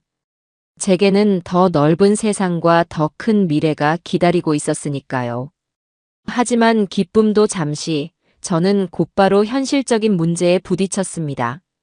저희 회사는 국내 시장에서는 탄탄한 입지를 다졌지만 해외 프로젝트를 수행해 본 경험은 전무했습니다. 복잡한 국제법과 무역 규제, 그리고 낯선 문화와 비즈니스 관행까지 어느 것 하나 만만한 것이 없었죠. 이 거대한 기회를 제대로 잡기 위해서는 반드시 이 분야의 전문가의 도움이 필요했습니다. 저는 수소문 끝에 업계에서 미다스의 손이라 불리는 한 남자를 소개받게 되었습니다. 그의 이름은 최정혁. 나이는 40 초반이지만 수많은 부실 기업들을 회생시키고 여러 중소기업들을 글로벌 강소기업으로 키워낸 입지전적인 인물이라고 했죠. 소개인의 주선으로 저는 최정혁 이사라는 사람과 직접 만나게 되었습니다. 약속 장소에 먼저 도착해 기다리고 있는데 멀리서부터 범상치 않은 기운을 풍기는 한 남자가 걸어 들어왔습니다. 잘 다려진 맞춤 정장과 날카롭게 빛나는 눈빛, 그리고 조금의 흐트러짐도 없는 걸음걸이. 그는 제 앞에 앉자마자 어떤 인사치레도 없이 곧바로 본론부터 꺼냈습니다. 미래자원 김명자 대표님 맞으시죠? 회사 자료는 미리 검토해봤습니다. 기술력은 인정하지만 경영 방식은 전형적인 구멍가게 수준이더군요. 그의 첫마디는 그야말로 날카로운 비수와도 같았습니다. 평생을 바쳐 이룬 제 회사를 구멍가게라고 칭하는 그의 오만함에 저는 순간 불쾌감이 치밀어 올랐죠. 하지만 그의 눈빛에는 단순한 오만함이 아닌 모든 것을 꿰뚫어 보고 있다는 듯한 자신감이 가득했습니다. 저는 지지 않고 차분하게 응수했습니다. 최 이사님, 구멍가게라고 얕보셨다가는 그 안에 숨겨진 보물을 놓치실 수도 있을 텐데요. 제 말에 그의 입가에 처음으로 흥미롭다는 듯한 옅은 미소가 떠올랐습니다. 그와의 첫 만남은 마치 잘 훈련된 맹수 두 마리가 서로를 탐색하는 듯한 팽팽한 긴장감 속에서 그렇게 시작되고 있었습니다. 그는 제가 평생의 자부심으로 여겨온 부분들을 가차없이 지적하고 제가 미처 생각하지 못했던 약점들을 날카롭게 파고들었죠. 대표님께서는 아직도 이 사업을 아들 키우듯 감상적으로 하고 계십니다. 기업은 냉정한 숫자와 데이터로 움직여야 하는 곳이에요. 해외 시장은 정글입니다. 지금 대표님의 방식대로라면 한 달도 버티지 못하고 뼈까지 발라먹히게 될 겁니다. 그의 직설적인 화법은 제 자존심을 건드리기에 충분했지만 이상하게도 기분이 나쁘기보다는 정신이 번쩍 드는 느낌이었습니다. 그의 모든 지적이 제가 마음속 깊은 곳에서 어렴풋이 느끼고 있던 불안감의 핵심을 정확히 꿰뚫고 있었기 때문이죠. 미팅이 끝나갈 무렵 저는 그 자리에서 바로 결정을 내렸어요. 최 이사님, 저희 미래자원의 해외 진출 프로젝트를 맡아주시겠습니까? 이사님의 방식대로 이 구멍가게를 한번 제대로 뜯어고쳐 주십시오. 제 제안에 최 이사는 잠시 저를 빤히 쳐다보더니 이내 피식 웃음을 터뜨렸습니다. 대표님, 성격 한번 화끈하시군요. 좋습니다. 하지만 조건이 있습니다. 앞으로 모든 의사결정은 감이 아닌 제가 제시하는 데이터에 근거해서 하셔야 합니다. 그리고 제가 드리는 과제는 아무리 힘들어도 반드시 완수하셔야 하고요. 가능하시겠습니까? 저는 망설임 없이 고개를 끄덕였습니다. 얼마든지요. 배움에는 나이가 없다고 생각합니다. 그렇게 저와 최 이사의 위험하고도 흥미진진한 동업이 시작되었죠. 최 이사가 회사에 합류하면서 미래자원은 그야말로 상전벽해와 같은 변화를 겪기 시작했습니다. 그는 가장 먼저 비효율적인 업무 프로세스부터 손보기 시작했고 모든 부서에 성과 기반의 평가 시스템을 도입했습니다. 처음에는 직원들의 불만과 저항도 만만치 않았죠.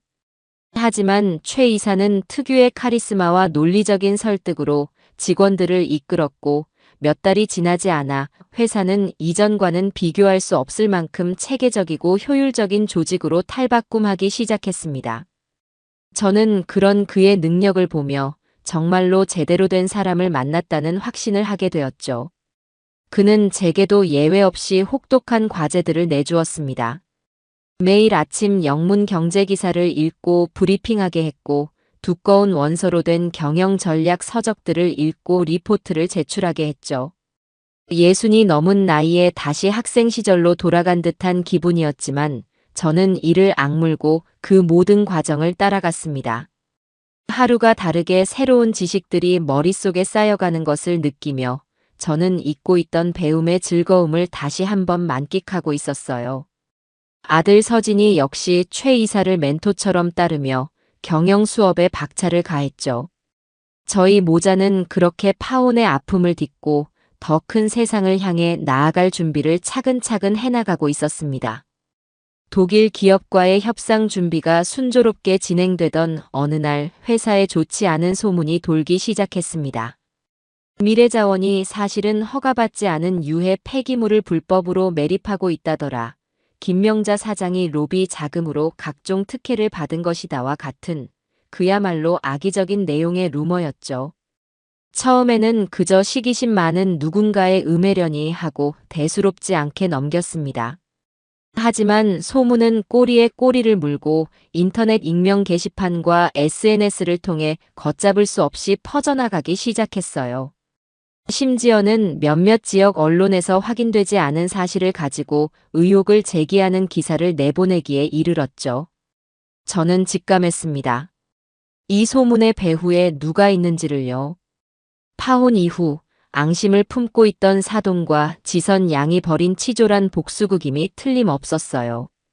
그들이 아니면 저희 회사에 대해 이토록 악의적인 감정을 품고 이렇게까지 집요하게 소문을 퍼뜨릴 이유가 없었으니까요. 아니나 다를까 얼마 지나지 않아 독일 기업의 아시아 담당자에게서 긴급하게 연락이 왔습니다. 저희 회사에 대한 부정적인 소문을 들었다며 사실관계를 확인하고 싶다는 내용이었죠. 자칫하다가는 제 평생의 꿈이 담긴 계약이 저들의 비열한 음모 때문에 물거품이 될 수도 있는 절체절명의 위기였습니다. 저는 당장이라도 변호사를 선임해서 소문의 진원지를 찾아내고 명예훼손으로 고소해야겠다고 생각했습니다. 아들 서진이 역시 분노를 참지 못하며 어머니, 더 이상 참으시면 안 돼요. 저 사람들이 얼마나 더 우리를 괴롭혀야 직성이 풀리려는 걸까요? 당장 법적으로 강력하게 대응해야 합니다라며 목소리를 높였죠. 하지만 그때 최 이사가 저희를 만류하며 차분하게 말했습니다. 두 분의 심정은 충분히 이해합니다. 하지만 지금 감정적으로 대응하는 것은 저들의 의도에 말려드는 것과 같습니다. 진흙탕 싸움을 시작하면 이기고 지는 것과 상관없이 우리 옷에도 진흙이 튀기 마련이죠. 최 이사는 잠시 생각에 잠기더니 이내 번뜩이는 눈빛으로 저를 바라보며 말했습니다. 대표님, 오히려 이것은 우리에게 기회가 될 수 있습니다. 저는 그의 말을 이해할 수 없어 되물었죠. 기회라니요? 지금 회사의 신뢰도가 바닥에 떨어질 위기인데 이게 어떻게 기회가 될 수 있다는 말입죠? 최 이사는 자신감 넘치는 미소를 지으며 그의 계획을 설명하기 시작했습니다. 위기는 곧 기회입니다. 우리는 이 위기를 우리의 결백함과 투명성을 전 세계에 증명할 가장 확실한 쇼케이스로 만들 겁니다. 그의 계획은 그야말로 대담하고 기발했습니다. 소문에 대해 구차하게 변명하거나 법적 대응으로 맞서는 대신 아예 정면으로 돌파하자는 것이었죠. 그는 당장 독일 기업 측에 공식적인 답변을 보내라고 조언했습니다. 최근 저희 회사에 대한 악의적인 소문이 유포되고 있는 것을 알고 있다. 우리는 이에 대해 어떠한 숨길 것도 없으며 오히려 이 기회에 귀사의 실사단을 저희 미래자원으로 공식 초청하고 싶다. 귀사의 전문가들이 원하는 모든 것을 직접 보고 확인하고 검증할 수 있도록 모든 생산 라인과 회계장부 그리고 관련 데이터를 100% 투명하게 공개하겠다고요. 그것은 엄청난 자신감이 없으면 불가능한 그야말로 파격적인 제안이었습니다. 만에 하나 저희가 미처 파악하지 못한 작은 문제라도 발견된다면 회사는 그대로 돌이킬 수 없는 타격을 입게 될 것이었죠. 하지만 저는 최 이사의 눈빛 속에서 승리에 대한 확신을 읽을 수 있었습니다. 그리고 제 자신과 제가 평생을 바쳐 일궈온 이 회사에 대한 믿음이 있었죠. 저는 망설이지 않고 그의 제안을 받아들였어요. 좋습니다. 최 이사님 뜻대로 하죠. 진실은 결국 통하는 법이니까요. 그날 오후 최 이사가 직접 작성한 영문 초청장이 독일로 발송되었어요. 그것은 단순한 해명서가 아니었습니다. 위기 앞에서 한치의 물러섬도 없이 자신들의 가치를 정면으로 증명해 보이겠다는 한 기업의 당당하고 자신감 넘치는 선언문과도 같았죠. 저는 초청장을 발송하고 나서 왠지 모를 통쾌함과 함께 이 싸움에서 반드시 이길 수 있을 것이라는 강한 예감을 느꼈습니다. 이제 주사위는 던져졌어요. 그리고 저는 이 게임의 승자가 누가 될 것인지를 이미 알고 있었습니다. 저희가 보낸 초청장은 독일 기업의 그야말로 즉각적인 반응을 불러일으켰습니다. 의혹에 대해 어설프게 해명하거나 법적 대응을 운운하는 대신 모든 것을 투명하게 공개하겠다는 저희의 자신감 넘치는 태도에 오히려 깊은 인상을 받았다는 것이었죠. 그들은 저희의 제안을 흔쾌히 받아들였고 일주일 뒤 본사의 최고 기술 책임자와 법무팀, 그리고 환경 전문가로 구성된 실사단을 한국으로 보내겠다는 연락을 해왔습니다. 이제 저희에게는 피할 수 없는 시험대가 차려진 셈이었어요. 저는 즉시 최 이사와 서진이를 비롯한 회사 핵심 임원들을 소집해 비상체제에 돌입했습니다. 일주일이라는 시간은 눈코 뜰 새 없이 지나갔습니다. 저희는 실사단이 확인할 모든 자료들을 한치의 오차도 없이 준비했고 예상 질문에 대한 답변과 공장 시찰 시나리오까지 완벽하게 점검했죠. 마침내 약속한 날 금발의 중년 신사를 필두로 한 독일 실사단이 저희 미래자원의 본사를 방문했습니다. 멀끔하게 정돈된 저희의 사업과 활기차게 움직이는 직원들의 모습을 본 그들의 얼굴에는 의외라는 표정이 스쳐 지나갔어요. 아마도 그들 역시 소문만 듣고 어딘가 지저분하고 음침한 공장의 모습을 상상했을지도 모르는 일이죠. 첫날은 회의실에서 저희의 기술력과 경영 현황에 대한 프레젠테이션이 진행되었습니다.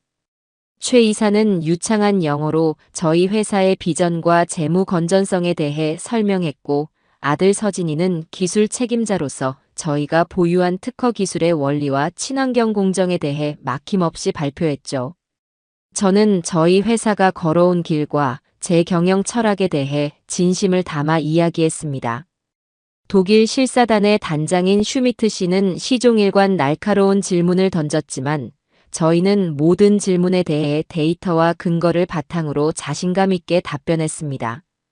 시간이 지날수록 그들의 표정에서 의심의 그림자가 옅어지고 흥미로운 빛이 떠오르는 것을 느낄 수 있었죠.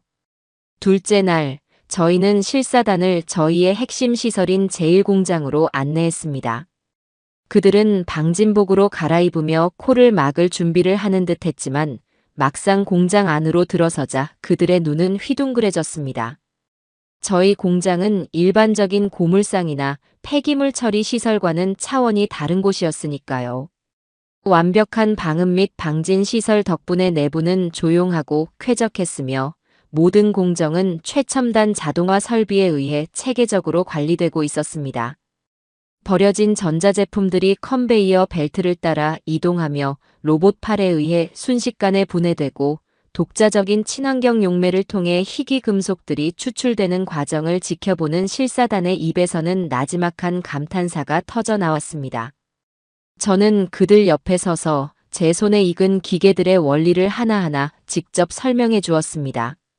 제 투박한 손으로 기계를 어루만지며 공정에 대해 설명하는 제 모습에서 그들은 제가 이 일에 얼마나 깊은 애정과 자부심을 가지고 있는지를 느꼈을 겁니다. 마지막 날, 저희는 그들이 요구한 모든 회계 장부 원본과 환경평가 보고서, 그리고 직원들의 복지 관련 자료까지 하나도 숨김없이 공개했습니다. 그들의 회계사와 변호사들은 거의 반나절 동안 자료들을 꼼꼼하게 검토했죠. 그 시간 동안 저희는 초조하게 기다리는 대신 평소와 다름없이 각자의 자리에서 묵묵히 업무를 처리했습니다. 마침내 모든 검토를 마친 슈미트 단장이 굳은 표정으로 제게 다가왔습니다. 그는 제 앞에 서서 잠시 저를 빤히 쳐다보더니 이내 환한 미소를 지으며 제게 악수를 청했습니다. 대표님, 정말 놀랍습니다. 저희가 괜한 오해를 했습니다. 이렇게 투명하고 이렇게 혁신적인 기업을 저희가 파트너로 맞이하게 된다면 정말 큰 영광일 것 같습니다. 그 한마디에 그동안의 모든 불안과 긴장이 눈 녹듯이 사라지는 것을 느꼈습니다. 위기는 완벽한 기회로 바뀌는 순간이었죠. 제가 제 인생의 새로운 장을 열어가고 있는 동안 저를 음해하려 했던 그들의 삶은 정반대의 방향으로 빠르게 굴러떨어지고 있었습니다. 사돈의 남편이 운영하던 건설회사는 사실상 오래전부터 속 빈 강정 상태였다고 해요. 무리한 사업 확장과 부실 경영으로 빚더미에 올라앉아 있었는데 저희 집안과의 혼사를 통해 그 위기를 넘겨보려 했던 속셈이었던 거죠. 하지만 그 계획이 수포로 돌아가자 회사는 걷잡을 수 없는 자금난에 시달리기 시작했습니다. 사돈은 예전에 그렇게 자랑하던 상류층 인맥들을 총동원해 급한 불을 꺼보려 했지만 이미 저희와의 상견례 자리에서 벌어졌던 추문과 최근 저희 회사에 대한 악의적인 소문을 퍼뜨린 배후라는 사실이 그들 사이에 파다하게 퍼진 뒤였습니다. 아무도 부도덕하고 신뢰를 잃은 사람에게 선뜻 손을 내밀어 주려 하지 않았죠. 그녀가 그토록 중요하게 여겼던 품위와 체면은 위기의 순간 그녀를 지켜줄 아무런 힘도 되어주지 못했습니다. 이는 오지선 양에게도 마찬가지였습니다.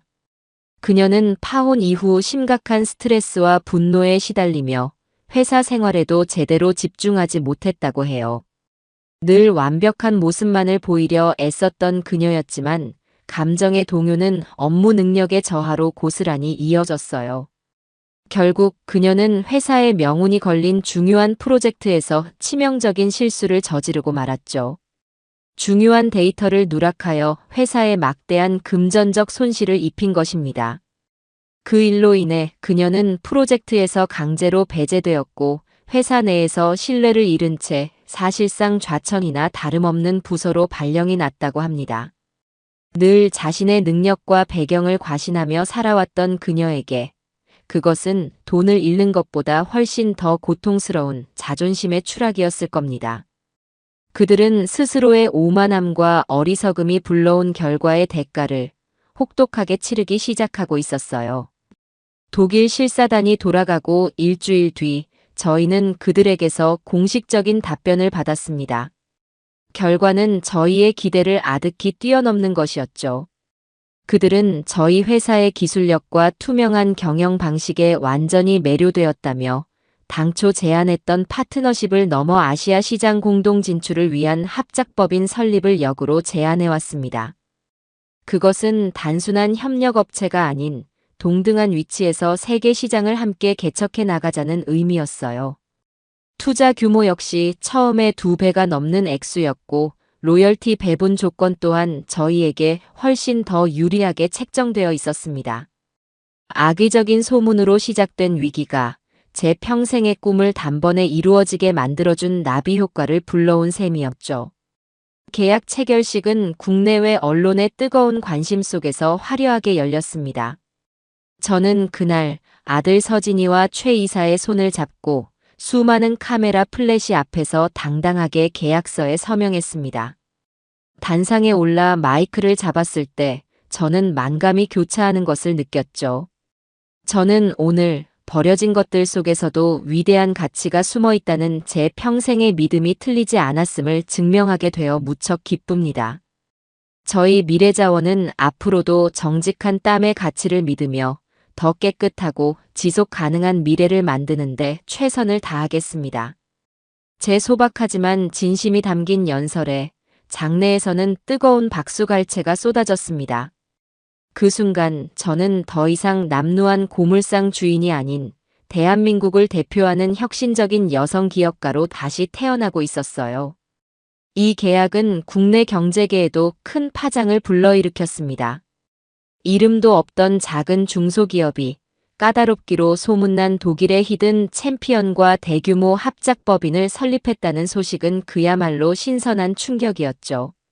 각종 경제지와 방송사에서 인터뷰 요청이 쇄도하기 시작했습니다. 저는 최 이사의 조언에 따라 신중하게 언론의 모습을 드러내기 시작했어요. 저는 인터뷰를 할 때마다 제가 겪었던 시련이나 누군가에 대한 원망을 늘어놓는 대신 오직 제가 걸어온 길과 저의 경영 철학에 대해서만 담담하게 이야기했습니다.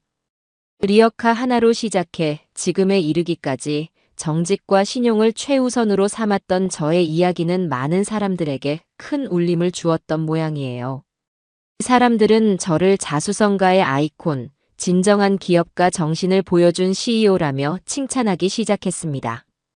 제 이름 앞에는 더 이상 고물상이라는 수식어가 붙지 않았습니다. 제가 세상의 주목을 받으며 화려하게 비상하는 동안 사돈 집안은 끝이 보이지 않는 나락으로 추락하고 있었습니다. 결국 남편의 회사는 최종 부도 처리가 되었고 그들이 살던 강남의 고급 주택을 포함한 모든 자산은 채권단에 의해 압류당했습니다. 하루아침에 모든 것을 잃은 그들은 친척 집을 전전하는 신세가 되었다고 해요. 그들이 그토록 자랑했던 부와 명예, 그리고 그들을 둘러싸고 있던 수많은 사람들은 신기루처럼 사라져버렸습니다. 그들이 남들에게 과시하기 위해 입고 걸쳤던 모든 것들이 사실은 모두 빚으로 쌓아 올린 허상에 불과했다는 사실이 만천하에 드러났죠. 얼마 뒤 그들은 결국 서울 변두리의 작고 허름한 다세대 주택의 월세방으로 쫓겨나듯 이사를 갔다는 소식을 전해 들었습니다. 상견례를 했던 그 화려한 레스토랑의 음식 한 끼 값이 이제는 그들의 한 달치 월세보다도 비싸게 되었을 겁니다. 오만함의 대가는 그들이 상상했던 것 이상으로 혹독하고 비참했습니다. 저는 그들의 몰락 소식을 들으며 어떤 통쾌함이나 기쁨도 느끼지 않았습니다. 오히려 인생의 무상함과 인간의 어리석음에 대한 깊은 씁쓸함만이 느껴질 뿐이었죠. 스스로 뿌린 씨앗을 스스로 거두게 된 것뿐, 그 이상도 그 이하도 아니었습니다. 제 마음은 이제 과거에 대한 복수심이 아닌 미래에 대한 희망과 새로운 도전에 대한 설렘으로 가득 차 있었으니까요. 저는 제 삶의 다음 장을 향해 묵묵히 앞으로 나아가고 있었습니다. 합작 법인 설립 준비로 정신없이 바쁜 나날을 보내던 어느 늦은 저녁이었습니다. 하루의 업무를 마무리하고 퇴근하기 위해 회사 주차장으로 내려갔는데 어둠 속에서 낯익은 인형 하나가 제 차 앞에서 서성이고 있는 것을 발견했어요. 처음에는 제가 잘못 본 것인가 싶었지만 가까이 다가가자 그 사람이 오지선 양이라는 것을 알아볼 수 있었습니다. 예전에 그 화려하고 당당했던 모습은 온데간데 없고 왠지 모르게 초라하고 지쳐 보이는 모습이었죠. 그녀는 저를 발견하고는 잠시 망설이더니 이내 제 앞으로 다가와 고개를 깊이 숙였습니다. 어머님, 아니 대표님. 드릴 말씀이 있어서 찾아왔습니다. 잠시만 시간을 좀 내주실 수 있을까요? 그녀의 목소리는 미세하게 떨리고 있었습니다. 저는 그녀를 이곳에서 마주친 것이 몹시 불편하고 불쾌했지만 이 어둠 속에서 소란을 만들고 싶지는 않았습니다. 저는 차갑게 대답했죠. 나와는 더 이상 할 이야기가 없는 걸로 아는데요. 용건건이 있다면 변호사를 통해 하세요. 제 냉정한 말에 그녀의 눈에 눈물이 그렁그레 맺혔습니다. 제발요, 대표님. 정말 이렇게는 안 되겠어서 염치 없는 부탁인 거 알지만 딱 한 번만 서진 씨를 만나게 해주세요. 제가 직접 만나서 사죄하고 싶어서 그래요. 저는 그녀의 속셈을 모를 만큼 어리숙하지 않았습니다. 저를 통해서는 더 이상 희망이 없다고 생각하자 마음 약한 제 아들을 공략해 마지막 동정심이라도 얻어보려는 것이 분명했죠. 저는 단호하게 고개를 저었습니다. 그럴 필요 없어요. 서진이는 이미 지난 일 다 잊고 자기 인생 잘 살고 있습니다. 이제 와서 흔들지 말고 지선 양도 지선 양 인생을 사세요. 제 말을 끝으로 저는 그녀를 지나쳐 차에 오르려 했습니다. 바로 그때 그녀가 제 팔을 붙잡으며 절박하게 매달렸습니다.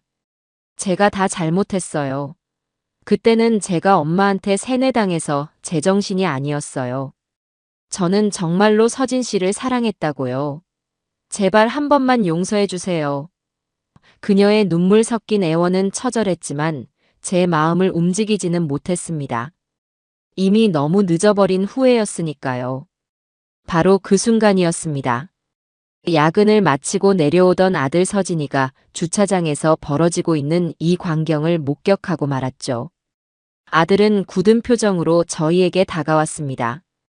지선 양은 아들을 보자 마치 구세주라도 만난 것처럼 제 팔을 놓고 아들에게 달려가 매달렸습니다. 서진 씨, 나야 지선이야. 서진 씨, 내가 정말 잘못했어. 응? 우리 다시 시작하면 안 될까? 내가 평생 오빠한테 속죄하면서 살게. 아들은 자신에게 매달려 우는 지선 양을 차갑고 무표정한 눈으로 내려다볼 뿐이었습니다. 예전처럼 당황하거나 흔들리는 기색은 조금도 찾아볼 수 없었죠. 아들은 잠시 침묵을 지키다가 자신의 팔을 붙잡은 지선 양의 손을 조용히 하지만 단호하게 떼어냈습니다. 그리고는 제 평생 들어본 아들의 목소리 중 가장 낮고 차분한 목소리로 입을 열었습니다.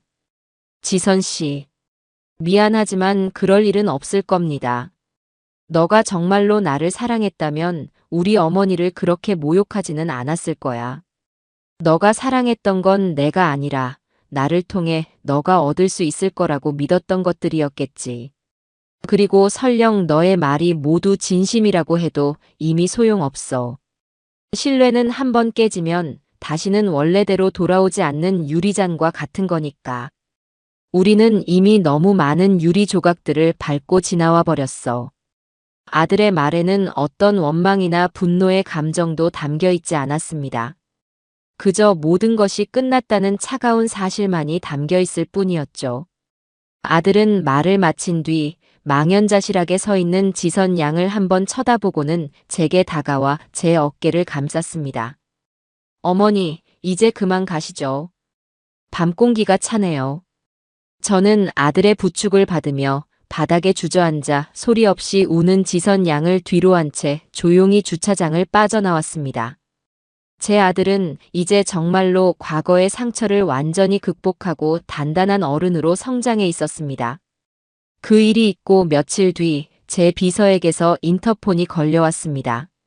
로비에 사돈과 지선 양이 찾아와 대표님을 만나지 않으면 돌아가지 않겠다며 농성을 부리고 있다는 것이었죠. 올 것이 왔구나 싶었습니다. 저는 잠시 고민하다가 두 사람을 제 대표실로 올려보내라고 지시했습니다. 이 지긋지긋한 악연을 이번 기회에 제 손으로 완전히 끝내야겠다는 생각이 들었으니까요. 잠시 후 제 사무실 문이 열리고 두 사람이 들어왔습니다. 상견례 자리에서 보았던 그 화려하고 오만했던 모습은 어디에도 찾아볼 수 없었죠. 값싼 옷차림과 지친 기색이 역력한 얼굴, 그리고 어딘지 모르게 주눅이 든 걸음걸이. 두 사람은 제 거대한 책상 앞에 서서 아무 말도 못하고 고개만 푹 숙이고 있었습니다. 저는 일부러 아무 말도 하지 않고 두 사람이 먼저 입을 열기를 기다렸습니다. 한참 동안의 무거운 침묵 끝에 먼저 입을 연 것은 사돈이었습니다. 사부인 아니 김 대표님. 저희가 정말 죽을 죄를 지었습니다. 그녀의 말과 함께 두 사람은 약속이라도 한 듯이 그 자리에 무릎을 꿇었습니다. 저희가 사람 보는 눈이 없었습니다. 저희의 어리석음과 탐욕 때문에 대표님과 서진이에게 씻을 수 없는 상처를 드렸습니다. 정말 죄송합니다. 그들은 바닥에 이마를 대고 용서를 빌기 시작했습니다. 하지만 저는 그들의 사과가 진심에서 우러나온 것이 아니라는 것을 알고 있었죠. 그들은 자신들의 잘못을 뉘우치는 것이 아니라 자신들이 처한 비참한 현실에서 벗어나기 위해 마지막 지푸라기라도 잡으려는 것뿐이었습니다. 아니나 다를까 한참을 사죄하던 사돈은 결국 본론을 꺼냈습니다. 대표님 염치 없는 부탁인 줄은 압니다만 저희가 지금 길거리에 나앉게 될 처지입니다. 제발 저희 좀 살려주십시오. 대표님께서 조금만 아주 조금만이라도 금전적인 도움을 주신다면 이 은혜는 평생 잊지 않고 개처럼 살겠습니다. 그녀는 눈물 콧물을 쏟으며 제게 비굴하게 애원했습니다. 지선 양 역시 옆에서 함께 흐느끼며 고개를 조아렸죠. 상견례 자리에서 저를 벌레 보듯 내려다보던 그 오만한 눈빛과 지금 제 발치에서 돈을 구걸하는 이 비참한 모습이 겹쳐지며 저는 인간이라는 존재에 대해 다시 한번 깊이 생각하게 되었습니다. 저는 자리에서 일어나 무릎 꿇고 있는 두 사람에게 다가갔습니다. 그리고 그들 앞에 쪼그려 앉아 그들의 눈을 똑바로 마주 보았죠. 저는 차갑지도 뜨겁지도 않은 아주 평온한 목소리로 그들에게 말했습니다. 두 분 일어나세요. 저는 무릎 꿇은 사람과는 이야기하지 않습니다. 제 말에 두 사람은 마지못해 자리에서 일어났습니다. 저는 다시 제자리로 돌아와 앉아 마지막 선고를 내리듯 입을 열었습니다. 돈은 빌려드릴 수 없습니다. 돈으로 시작된 두 분의 불행이 다시 돈으로 해결될 수는 없는 노릇이니까요.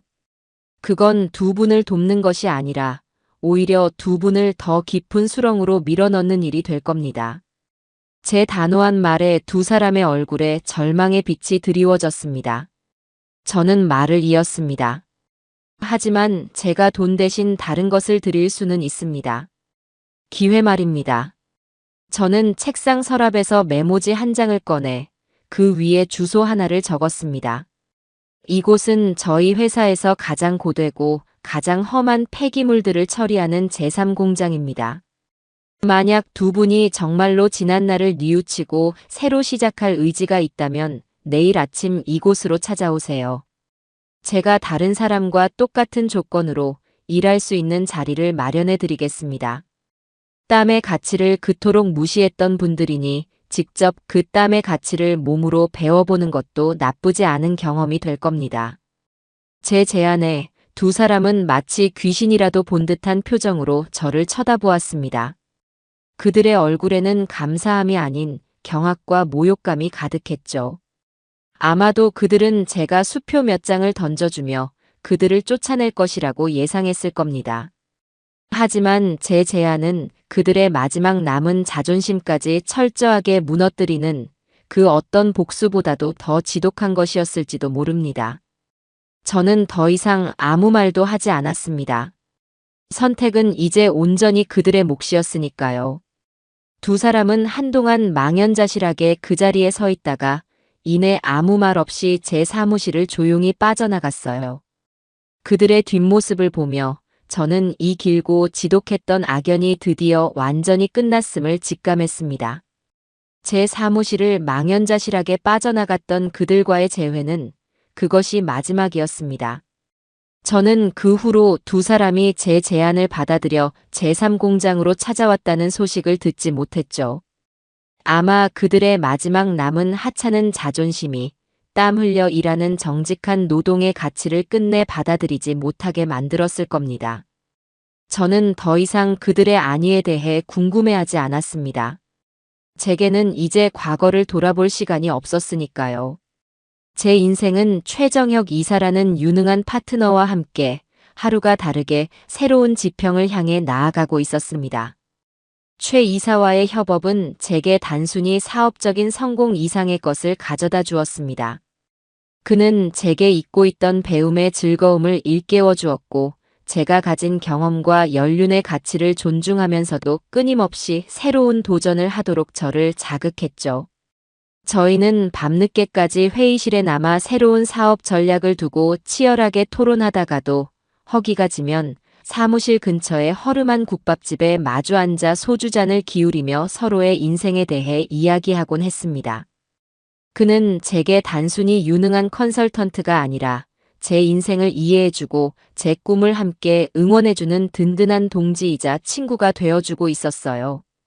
아들 서진이 역시 그런 최 이사를 친형처럼 따르며 이전과는 비교할 수 없을 만큼 듬직하고 유능한 경영인으로 성장해 나가고 있었습니다.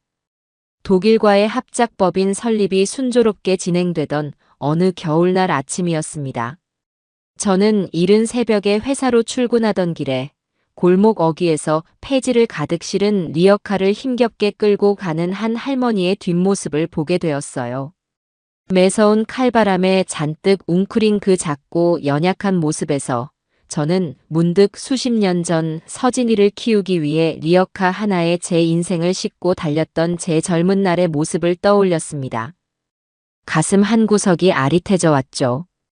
지금의 미래자원이 있기까지 보이지 않는 곳에서 묵묵히 자원을 수집하고 우리 사회의 가장 낮은 곳을 지탱해 온 저런 분들의 노고가 있었음을 저는 단 한순간도 잊은 적이 없었어요. 그날 회사에 도착한 저는 곧바로 최 이사와 서진이를 제 사무실로 불렀습니다. 그리고 제 오랜 수건이자 새로운 계획에 대해 이야기했죠. 바로 저희 회사의 이름으로 사회공헌재단을 설립하는 것이었습니다. 그 재단의 목적은 평생을 거리에서 폐지와 고물을 수집하며 살아오신 어르신들과 굳은 날씨에도 묵묵히 거리를 청소하는 환경미화원분들의 복지를 지원하는 것이었죠. 단순히 돈 몇 푼을 쥐어주는 일회성 지원이 아니라 그분들의 주거 환경을 개선하고 안정적인 의료 서비스를 제공하며 그분들의 자녀들을 위한 장학 사업까지 펼치는 실질적이고 지속적인 지원 시스템을 만들고 싶었습니다. 이분들이야말로 우리 자원순환 산업에 보이지 않는 뿌리입니다. 뿌리가 튼튼하지 않으면 나무는 결코 크게 자랄 수 없어요. 제 진심이 담긴 말에 최 이사와 아들은 두 말 없이 제 뜻에 동의해 주었어요. 미래자원 나눔재단의 설립은 신속하게 추진되었습니다. 저희는 회사의 연간 순이익의 일정 부분을 재단에 의무적으로 출연하기로 결정했고 이 소식이 언론을 통해 알려지자 사회 각계각층에서 뜨거운 격려와 지지가 쏟아졌습니다. 사람들은 저희가 단순히 돈만 버는 기업이 아니라 자신들의 성공을 사회의 가장 낮은 곳과 나눌 줄 아는 진정한 노블레스 오블리주를 실천하는 기업이라며 칭찬을 아끼지 않았죠. 재단 출범식 날, 저는 수십 명의 어르신들과 환경미화원분들을 직접 모시고 따뜻한 식사를 대접했습니다. 제 손을 꼭 잡고 연신 고맙다고 말씀하시는 어르신의 주름진 얼굴을 보며 저는 돈으로는 결코 살 수 없는 깊은 보람과 행복을 느꼈습니다. 이것이야말로 제가 평생을 꿈꿔왔던 진정한 의미의 성공이라는 생각이 들었죠. 그러던 어느 주말 저녁이었어요. 저는 아들 서진이와 함께 오랜만에 단둘이 외식을 하기로 했습니다. 화려한 레스토랑이 아닌 저희 집 근처의 작고 소박한 동네 식당이었죠. 그곳은 저희 모자가 예전부터 즐겨 찾던 추억이 깃든 장소였습니다. 저희가 막자리에 앉아 음식을 주문하고 이런저런 이야기를 나누고 있는데 제 등 뒤에 다른 테이블에서 익숙한 목소리가 들려왔습니다. 손님, 주문하신 음식 나왔습니다. 무심코 고개를 돌린 저는 그 자리에 그대로 굳어버리고 말았어요. 음식 쟁반을 든 채 저희 테이블 옆을 지나가던 사람은 다름 아닌 오지선 양이었습니다. 예전의 그 화려한 모습은 찾아볼 수 없었죠. 질끈 묶은 머리와 얼룩이 묻은 앞치마, 그리고 고된 일상에 지친 기색이 역력한 얼굴. 그녀 역시 저희를 발견하고는 손에 들고 있던 쟁반을 바닥에 떨어뜨릴 뻔하며 경악을 금치 못했습니다.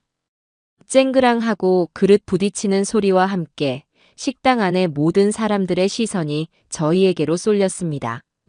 지선 양은 하얗게 질린 얼굴로 저희를 잠시 쳐다보더니 이내 고개를 푹 숙이고는 도망치듯 주방으로 사라져버렸습니다.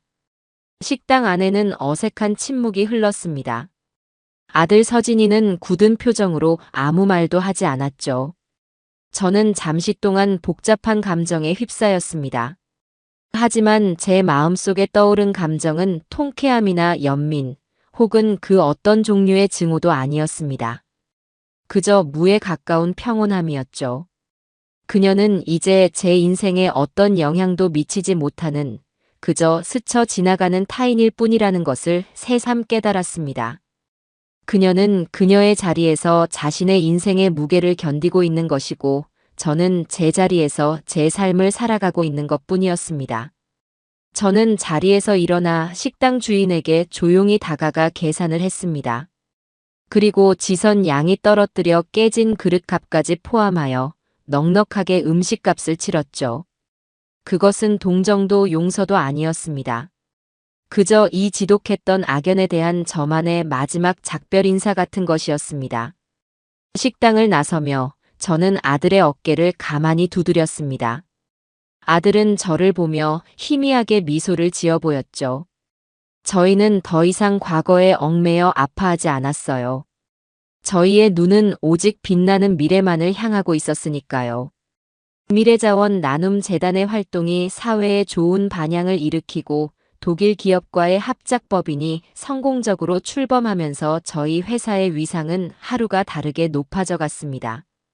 저희는 단순히 폐기물을 재활용하는 기업을 넘어 지속 가능한 미래를 선도하는 아시아 최고의 환경기술 기업으로 인정받기 시작했죠. 국내외 유수의 기관에서 상을 받기도 하고 제 이야기는 성공한 여성 기업가의 표본으로 여러 경영대학원에서 사례 연구로 다루어지기도 했습니다. 제 평생 이렇게 많은 스포트라이트를 받게 될 날이 오리라고는 리어카를 끌던 시절에는 꿈에도 상상하지 못했던 일이었어요. 그러던 어느 날 제게 믿을 수 없는 소식이 전해졌습니다. 매년 초 스위스의 작은 휴양 도시 다보스에서 열리는 세계 경제 포럼, 소위 다보스 포럼에서 저를 공식 연사로 초청하고 싶다는 연락이 온 것이었죠. 다보스 포럼은 전 세계의 정계, 재계, 학계의 최고 리더들이 모여 글로벌 현안에 대해 논의하는 그야말로 세상을 움직이는 사람들의 모임이었습니다. 그런 엄청난 자리에 저 같은 무명에 가까운 중소기업인이 연사로 서게 되다니. 저는 처음에는 제 귀를 의심할 수밖에 없었습니다. 하지만 포럼 사무국 측에서는 역경을 딛고 혁신을 이룬 기업가 정신과 지속 가능한 미래를 위한 사회적 책임이라는 주제에 제 인생이야말로 가장 완벽한 모델이라며 저를 강력하게 원한다고 했습니다. 그 소식에 저보다 더 기뻐한 사람은 최 이사와 아들 서진이었습니다. 최 이사는 대표님, 이것은 단순히 대표님 개인의 영광이 아니라 우리 미래자원이 드디어 세계 무대의 중심으로 인정받았다는 증거입니다. 대표님은 충분히 그럴 자격이 있으십니다라며 제게 용기를 북돋아 주었죠. 저는 며칠간의 고민 끝에 그 영광스러운 초청을 받아들이기로 결심했습니다. 제 평생의 철학이 담긴 이야기를 세상에서 가장 영향력 있는 사람들 앞에서 당당하게 펼쳐 보일 기회를 놓치고 싶지 않았습니다. 포럼이 열리는 날까지 저는 최 이사의 도움을 받아 연설문을 준비하고 발표 연습을 하며 하루하루를 보냈습니다. 최 이사는 제 연설의 논리적인 구조를 잡아주는 것부터 시작해 발음과 제스처 하나하나까지 세심하게 교정해 주었죠. 그 과정 속에서 저희는 그 어느 때보다도 깊은 지적인 교감을 나누었고 서로에 대한 신뢰와 존경심은 더욱 두터워져 갔습니다. 마침내 결전의 날, 저는 새하얀 눈으로 뒤덮인 스위스 다보스의 포럼 행사장에 서 있었습니다. 세계 각국의 정상들과 이름만 대면 누구나 알 법한 글로벌 기업의 CEO들, 그리고 노벨상 수상자들까지. 그야말로 별들의 전쟁터와도 같은 곳이었죠. 제 순서가 되어 연단에 섰을 때 저는 제 심장이 터질 것처럼 긴장되는 것을 느꼈습니다. 하지만 객석 맨 앞자리에 앉아 저를 향해 믿음 가득한 눈빛으로 응원을 보내고 있는 최 이사와 아들의 모습을 보자 신기하게도 마음이 차분해지는 것을 느꼈죠. 저는 준비한 연설을 시작했습니다. 제 이야기는 화려한 미사여구나 복잡한 경영 이론으로 채워져 있지 않았습니다. 그저 제가 평생을 살아오며 몸으로 깨달은 정직한 땀의 가치와 버려진 것들 속에 숨겨진 위대한 가능성에 대한 이야기였죠. 저는 제 투박하지만 진심이 담긴 목소리로 세상이 하찮다고 무시하는 것들 속에서 어떻게 희망을 건져 올렸는지, 그리고 기업의 진정한 성공은 이윤 창출을 넘어 사회와 함께 성장하는 데 있다는 저의 믿음을 담담하게 이야기했어요. 저는 오늘 이 자리에 서서 제 거친 손을 보여드리고 싶습니다. 이 손은 세상이 버린 쓰레기 속에서 금보다 더 귀한 가치를 찾아냈습니다. 여러분, 혁신은 언제나 우리가 무심코 지나치는 가장 낮은 곳에 숨어 있습니다. 그리고 진정한 리더십은 그 가치를 발견하고 함께 나누는 용기에서 시작된다고 저는 믿습니다.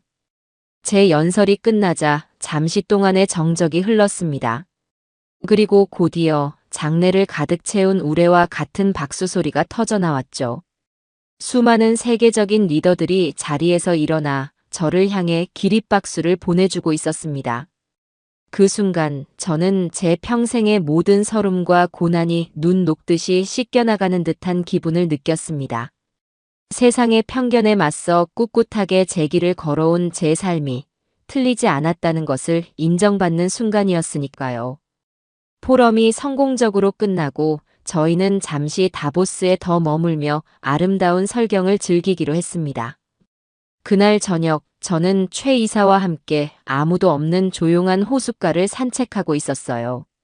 하얀 눈 위로 부서지는 달빛이 마치 한 폭의 그림처럼 아름다운 밤이었습니다. 한참을 말없이 함께 걷던 최 이사가 갑자기 걸음을 멈추고 저를 돌아보았습니다. 그의 눈빛은 그 어느 때보다도 진지하고 따뜻했죠. 대표님, 아니 명자 씨. 오늘 정말 멋있었습니다. 저는 오늘 제가 평생을 존경하고 함께하고 싶은 사람을 다시 한번 확인했습니다. 그는 잠시 숨을 고르더니 제 손을 조심스럽게 잡으며 말을 이었습니다. 제가 대표님을 처음 만났을 때 저는 대표님의 회사에서 가능성을 보았습니다. 하지만 함께 일하는 시간이 길어질수록 저는 대표님의 회사뿐만이 아니라 김명자라는 사람 그 자체의 위대함을 보게 되었습니다. 그 어떤 시련 앞에서도 꺾이지 않는 용기, 자신보다 약한 사람을 끌어안을 줄 아는 따뜻함, 그리고 끊임없이 배우고 성장하려는 열정까지. 저는 그런 당신을 존경하게 되었고, 어느 순간부터 사랑하게 되었습니다. 저는 너무나도 갑작스러운 그의 고백에 아무 말도 하지 못하고 그저 그를 바라볼 수밖에 없었습니다. 제 심장이 다시 한번 소녀 시절처럼 주체할 수 없이 뛰기 시작했죠. 최 이사는 제 주머니에서 작은 반지를 꺼내 제 앞에 한쪽 무릎을 꿇었습니다. 김명자 씨, 제게 남은 인생을 당신의 가장 든든한 사업 파트너이자 가장 가까운 인생의 동반자로 함께할 기회를 주시겠습니까? 저와 결혼해 주십시오. 그의 진심 어린 눈빛과 제 손가락에 끼워진 따뜻한 반지의 온기에 제 눈에서는 저도 모르게 눈물이 흘러내렸습니다. 저는 제 평생 다시는 이런 순간이 오지 않을 것이라고 생각하며 살아왔습니다. 하지만 사랑은 예고 없이 제 인생의 가장 찬란한 순간에 다시 저를 찾아와 주었죠. 저는 눈물을 흘리며 고개를 끄덕일 수밖에 없었습니다. 그날 밤 다보스의 하얀 설원 위에서 저희 두 사람은 세상에서 가장 행복한 약속을 나누었습니다. 한국으로 돌아오자마자 저는 가장 먼저 아들 서진이에게 이 소식을 전했습니다. 아들은 혹시라도 저 때문에 상처받았을 제 마음을 걱정할까봐 내색하지 못했을 뿐이지 이미 저와 최 이사 사이에 깊은 유대감을 눈치채고 있었던 모양이에요. 아들은 제 이야기를 듣고는 마치 자신의 일처럼 환하게 웃으며 제 손을 꼭 잡아주었습니다. 어머니, 정말 축하드려요. 두 분이 함께 하시는 모습을 보면서 제가 얼마나 기뻤는지 모르세요. 어머니는 세상에서 가장 행복할 자격이 있는 분이에요. 제 걱정은 마시고 이제는 어머니 자신의 행복만 생각하세요. 아들의 진심 어린 축복에 저는 다시 한번 가슴 벅찬 감동을 느꼈습니다. 이제 제 곁에는 제 행복을 자신의 행복처럼 기뻐해 줄 든든한 아들과 제 남은 인생을 함께 걸어갈 믿음직한 동반자가 함께 있었습니다. 제 인생에 이보다 더 완벽한 순간이 또 있을까요? 1년이라는 시간이 흘렀습니다. 그 사이 저희 합작 법인은 성공적으로 아시아 시장에 안착했고 미래자원은 명실상부한 글로벌 친환경 기업으로 우뚝 섰죠. 제 인생에도 많은 변화가 있었습니다. 저는 최 이사와 함께 제 손으로 직접 가꾼 집의 작은 정원에서 소박하지만 의미 있는 결혼식을 올렸습니다. 수십 년간 저와 함께 해온 충직한 직원들과 재단을 통해 인연을 맺은 어르신들, 그리고 저희를 아껴주는 소수의 지인들만이 참석한 조촐한 자리였죠. 제 아들 서진이가 제 손을 잡고 최 이사에게 저를 인계해주는 그 순간, 저는 세상 모든 것을 다 가진 듯한 기분이었습니다. 저희는 화려한 예물이나 값비싼 드레스 대신 서로의 꿈을 평생 지지하고 응원하는 최고의 동지가 되겠다는 진심 어린 서약을 나누었습니다. 결혼 후 저는 경영 일선의 많은 부분을 부사장으로 승진한 아들 서진이에게 과감하게 위임했습니다. 아들은 지난 몇 년간의 경험을 통해 이제는 저보다도 더 혁신적이고 대담한 방식으로 회사를 이끌어 나가는 훌륭한 경영자로 성장해 있었죠. 저는 그런 아들의 뒤에서 든든한 버팀목이 되어주는 역할에 만족하며 제 남편이 된 최 이사와 함께 조금 더 여유로운 삶을 즐기기 시작했습니다. 저희는 함께 여행을 다니고 새로운 것들을 배우며 평범하지만 소중한 일상을 나누었죠. 그러던 어느 날 아들 서진이가 새로운 사업 계획안을 들고 저희를 찾아왔습니다. 그것은 저희 회사의 사회공헌 활동을 한 단계 더 발전시키는 아주 의미 있는 프로젝트였어요. 바로 미래자원 청년 혁신가 지원 프로그램을 만드는 것이었습니다. 과거의 저처럼 세상의 편견 속에서도 꿋꿋하게 자신의 꿈을 키워나가는 젊은 환경. 기술 분야의 창업가들을 발굴하여 그들의 아이디어가 세상의 빛을 볼 수 있도록 자금과 기술, 그리고 경영 노하우까지 아낌없이 지원하자는 계획이었죠. 제 아들이 저보다 훨씬 더 크고 넓은 마음을 가진 리더로 성장해 있다는 사실에 저는 가슴 벅찬 감동과 자랑스러움을 느꼈습니다. 얼마 뒤 제1회 청년혁신가 지원 프로그램을 위한 최종 발표회가 열렸습니다. 저는 남편과 함께 심사위원석이 아닌 객석 가장 뒷자리에 조용히 앉아 그 모습을 지켜보았죠. 심사위원석 중앙에 앉아 젊은 창업가들의 발표를 날카롭게 경청하고 그들의 꿈에 진심으로 공감하며 격려를 아끼지 않는 아들의 모습을 보니 이제는 정말 제가 없어도 미래자원의 정신이 굳건하게 이어져 나갈 수 있을 것이라는 확신이 들었습니다. 제가 리어카 하나로 시작했던 작은 씨앗이 이제는 울창한 숲을 이루어 또 다른 씨앗들을 키워낼 준비를 하고 있었습니다. 제 인생의 가장 위대한 유산은 제가 이룬 부나 명예가 아니라 바로 저 훌륭하게 성장한 아들과 아들이 이끌어갈 회사의 미래 그 자체였습니다. 가끔 아주 멀리서 오지선 양과 그녀의 어머니에 대한 소문이 들려오기도 합니다. 그들은 결국 제 제안을 받아들이지 못하고 여러 곳을 전전하며 힘든 삶을 살고 있다고 해요. 하지만 이제 그들의 불행은 더 이상 제 마음에 어떤 파문도 일으키지 못합니다. 그들은 스스로의 선택에 대한 책임을 지고 자신의 인생을 살아가는 것뿐이고 저는 제 자리에서 제가 사랑하는 사람들과 함께 저의 오늘을 살아가고 있으니까요. 저는 그들을 용서하지도 저주하지도 않았습니다. 그저 제 인생에서 완전히 잊었을 뿐이죠. 어느 맑은 가을날 오후 저는 남편과 함께 저희 집 정원의 벤치에 앉아 따뜻한 차를 마시고 있었습니다. 제 옆에는 이제 제법 의젓해진 아들 서진이가 곧 태어날 자신의 아이, 즉 제 손주를 위한 작은 나무를 심고 있었죠. 평화롭고 더없이 완벽한 풍경이었습니다. 저는 제 투박하고 거친 손을 가만히 내려다보았습니다. 한때는 부끄럽고 서러웠던 이 손. 하지만 이 손은 제 아들을 키워냈고 폐허 속에서 희망을 일구어냈으며 마침내 제 인생의 마지막 사랑을 굳게 맞잡고 있었어요. 제 삶은 그 어떤 값비싼 보석보다도 그 어떤 화려한 명예보다도 찬란하게 빛나고 있었습니다. 스스로의 힘으로 얻어낸 이 완전한 행복 속에서 저는 더 이상 바랄 것이 아무것도 없었어요.